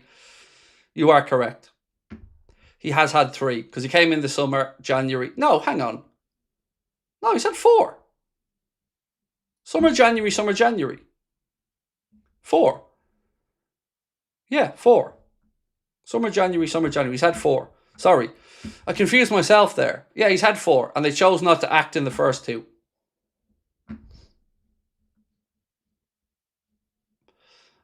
We should rename the journalists professional yes men. They aren't journalists anymore. They're either reporters or an extension of the club's PR team. That's it. Plus, never heard you lads whining last year when we did nothing in the window. Are you fucking, excuse my language here, but are you an idiot? You never heard us moaning about not signing people in the window last year. Have you ever watched this channel? Ever? Because I wasn't fucking happy that we didn't make any signings, nor was anybody in the community I'm aware of. So again, Mr. Smartarse, you have not got a clue what you're talking about. Nobody was happy that we didn't sign in the windows, except FSG and their bank balance. But every single person here was frustrated that we did fuck all in those windows.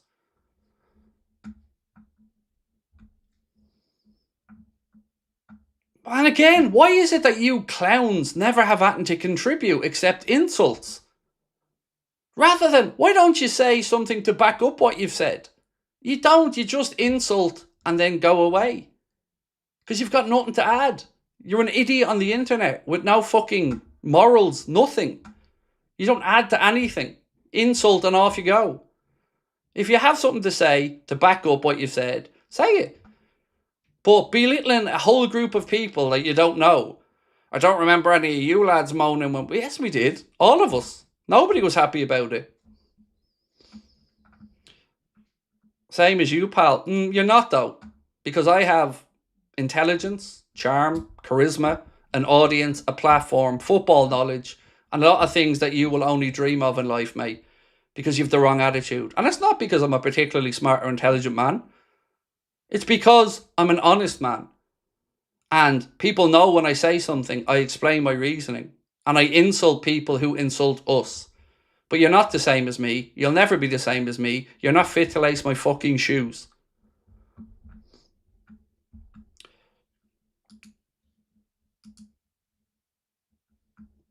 That's why we come here. Nothing better to do than try to wind you up. But they're not even winding me up anymore. They're just making me sad. It's sad that this is what the world has come to. You know, you've seen me on here over the years. I will happily debate and respect an honest opinion in the other direction. But they don't have it. It's like the club. They won't debate the things with fans. They won't debate the negative points. They just belittle. And that's cowardice. It's that's all it is. Because if you believe in what you say, use your real name on the internet, show the world who you are, and own it. But you never do. You never do. Say what you want about me. You know my name. You know who I am. I'm here every day. I don't hide away. I say what's on my mind. If I'm wrong, I put my hands up. But, yeah, where we are as a club right now, it's just not... It's not looking great longer term, is it? You know, remember when Slot came in and Hughes and Edwards came back? And then I guess fast forward a year, we win the league, and then we have a good window. A window that we're all buzzing about. You remember all the gifs and stuff of Richard Hughes, and you remember it all. You remember the feeling we all had as a fan base. Full of optimism. And then, you know, the briefings were that Liverpool were setting up for an era of dominance, domestically and European. And now all of a sudden, history's been rewritten. I don't understand it. And I'm so concerned about the lack of long-term strategy here.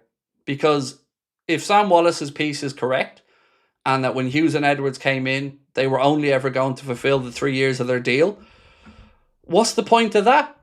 We need continuity. We need continuity of decision makers.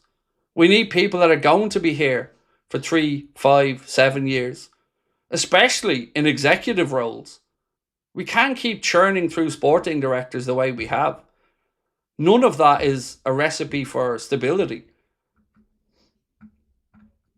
And you and I and all the other Liverpool fans around the world are going to be left to pick up the pieces of this mess when these multi-millionaires all disappear and move on to Saudi or whatever their next gig is.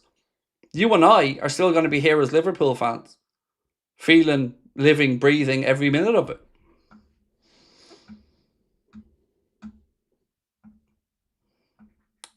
Stevie said, football's missing the basics. It's just frustrating watching this. It is.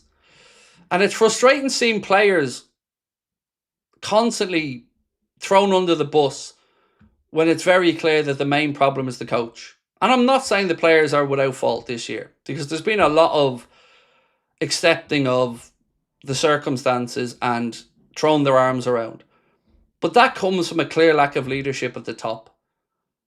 Because there's no comeuppance, for want of a better word. Fail, it doesn't matter, you'll be playing again next week. There's no competition. Nobody's been held to account. Failing players are thrown back in every single week. And that is set from the manager down. Everybody that's been in any type of sporting environment knows that. The philosophy about the football, the attitude on the training ground, all of that is set by the head coach or the manager. And he's let too many things slide, and he's let too many people get away with too much stuff, and he hasn't held them to account. How are you supposed to have centre-backs worrying about their positions when you've no other centre-backs to challenge them? You can talk about Mohamed Salah falling off a cliff, but one of the things that stood out to me when Kloppo came in was him talking about refreshing and how important it is to have competition for places. That people are out in the training ground battling it out to decide who gets the shirt.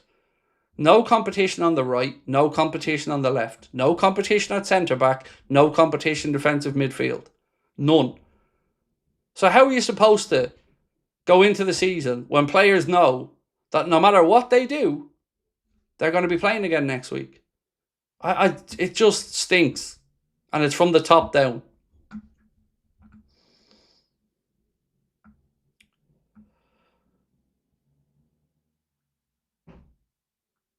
Liverpool's one of the very top teams that still retains a good part of its identity through its fans, but you can't deny it's starting to fade now.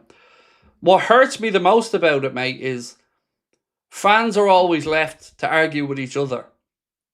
There's always divide and conquer. And that makes me sad.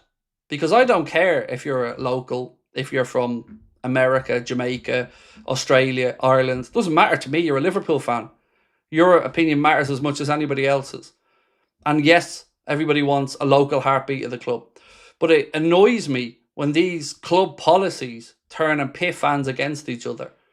Whether it's the sweet spot for a demand for tickets, whether it's the snidey little digs in the media about the match-going fans' opinion being the ones that really matter, that is set out to do one thing: divide us fans and have us pit against each other. And, say all you want about me, but I've always said I'd like fans to be unified and together. No lie, but you kind of look like the guy from Despicable Me. Yes, I do. I don't have Gru's evil superpowers, but yes, I do. I'll take it. I'll take it. My son said that to me in the queue at Universal once. He said, "Daddy, you look like Gru." You're not wrong. Jinx, as Am said, the fans are the only ones who put the war paint on every match day. We all try to do our best to believe. The least lot on the team can do is reciprocate. Exactly, mate. Honest Watch Reviews said, exactly, aging first team players with no competition was always going to be a recipe for disaster. For a top club like Liverpool and a team that plays Champions League, we truly do have a very depleted squad in terms of depth. I dare say we have the most depleted squad in Champions League right now. So, remember, this was a manager that wanted to work with a smaller squad and then doesn't use a good chunk of that squad. You look at the Liverpool bench in the last 2 seasons and you know that there's at least half the bench that have no hope in hell of getting onto the pitch. None. That's sad. That's sad. Because if you're going to go with a small, compact squad, you best believe in every one of those players in that squad, or it's going to bite you in the arse. I understand the theory of it. You want a group together that's connected. Nobody feeling real disappointment of not being played all the time. But now we're left with a small group. Still got that disappointed feeling from a lot of players. Injuries piled up. And the things that he was brought in to do, which is prevent injuries, have the availability of first team players, play a similar brand of style to Jurgen Klopp, and entertain with attacking football. They were the things we were told. That was the pitch. And honestly, whatever side of this you're on, whatever you think of me, do you think that we're looking at a manager who trusts all of his players, who knows the way he wants to play, and who has a footballing philosophy that matches the PR that he gets? Because I don't. I don't understand what our identity is anymore. And it isn't just because his name isn't Jurgen Klopp. It's because he ripped up the playbook and he can't put it back together. And we're all suffering every single week because of that. They need some bite and someone that can cover ground in that midfield. We're far too easy to play through. Again, that's absolutely true, Mark. Yeah, way too easy to play through, bro. When Slot abandoned his philosophy and style against PSG, it's a very big sign that he's on life support and has no idea what to do. Also, getting to a back five with our defence is honestly criminal. Yeah, look, as I said earlier on at the start of the stream, you can look at that in one of two ways. It was a manager that literally was just trying every single thing to see if he can do it. Or it's a manager who doesn't believe in his philosophy and the players being able to achieve it.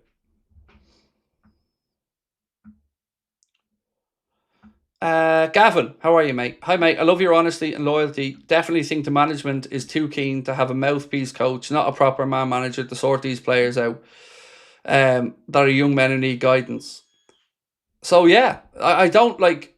It's not like we've Hughes and Edwards for the next 10 years and they're going to shape the football club and continue the evolution. We've just found out that they're headed off at the end of their deals, that they've no intention of staying past them.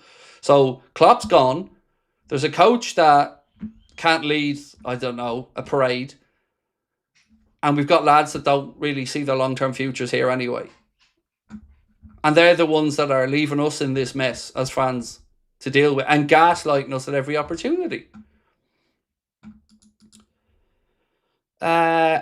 Luke said, to force Mo out and avoid paying him 400 grand a week this year is the reason Hughes has not sacked Slot. If he'd been sacked, Mo would be staying. I truly believe you're right about Mo staying if he was sacked.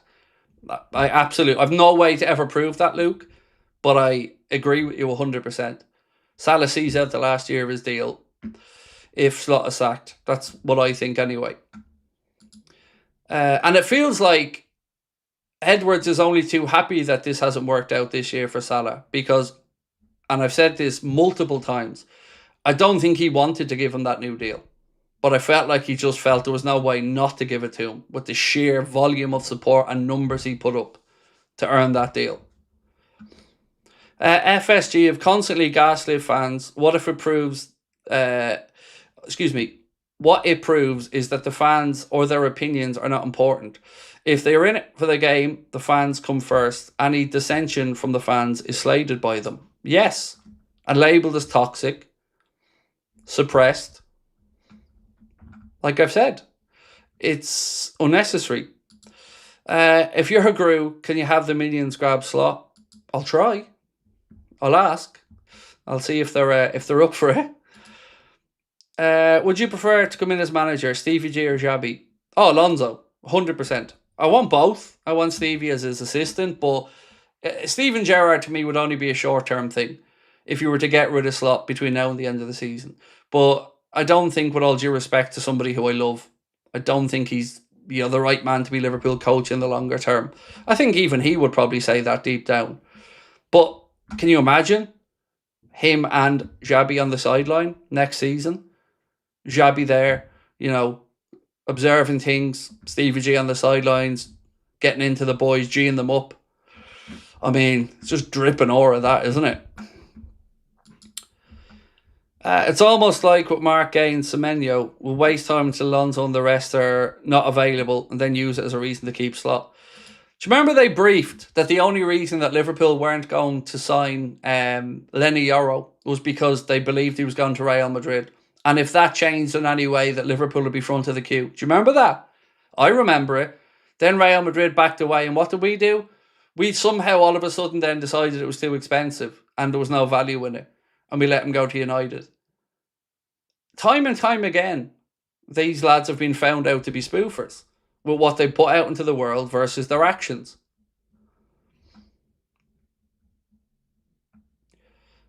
Slot doesn't get sacked on Tuesday. I'm actually done with this mess of a manager. I'm not saying we're going to 100% lose, but we need to have some game. Wirtz is going to have to play out of his skin. He doesn't look like he's able to get the best out of Wirtz at the minute, for whatever reason. And there was also a link today, by the way, just before I finish up, for Salah and Virgil both to Galatasaray. That was a link in the media today. And there's also a link to Liverpool with Yakuba Minta. Brighton winger Yakuba Minta is an option to replace Salah at Liverpool this summer, with Slot working with the 21-year-old at Feyenoord. Brighton would realistically want to double the 33 million they paid Newcastle for his services in 2024. Lewis Steele said German reports this week have talked up Hoffenheim winger Banzumana Torre as a potential option. The Ivorian has 11 Bundesliga assists this term, and the club have kept a watching brief on him, but not perhaps as the number one target. Then there was the story linking Real Madrid with a 160 million euro move for Michael Olise.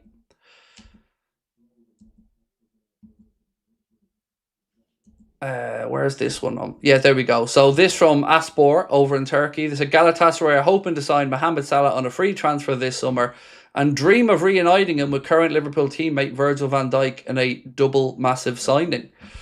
So yes, lots to go through there. But look, folks, I'm going to say goodnight at this point. The preview is coming out in 2 minutes. So if you're looking for something to watch, please do give it a look. Also, if you can, do hit that subscribe button for me. And if you can drop a like before you head off, that would be much appreciated as well. If you haven't entered our April competition, still plenty of time to do so. We're giving away a signed Charles Oliveira UFC glove completely free. We're going to give away one signed item every month throughout 2026 with thanks to our friends at the Collector's Corner. And you can treat yourself to 20% off thecollectorscorner.co.uk by using our code Anfield Agenda 1. Also, a reminder that we will be ceasing posting on X from April the 14th. So if you do want to keep in touch with us news-wise or at, and make sure that you're subscribed to our other socials or that you join the Anfield Agenda WhatsApp. Folks, thank you again tonight. Appreciate you. I know it's been tough lately. I know we're all frustrated and I know that can boil over at times. But I want you all to know from the bottom of my heart how much I appreciate your support and how much we're in this together. Love you all to bits. We'll see you tomorrow. Take care.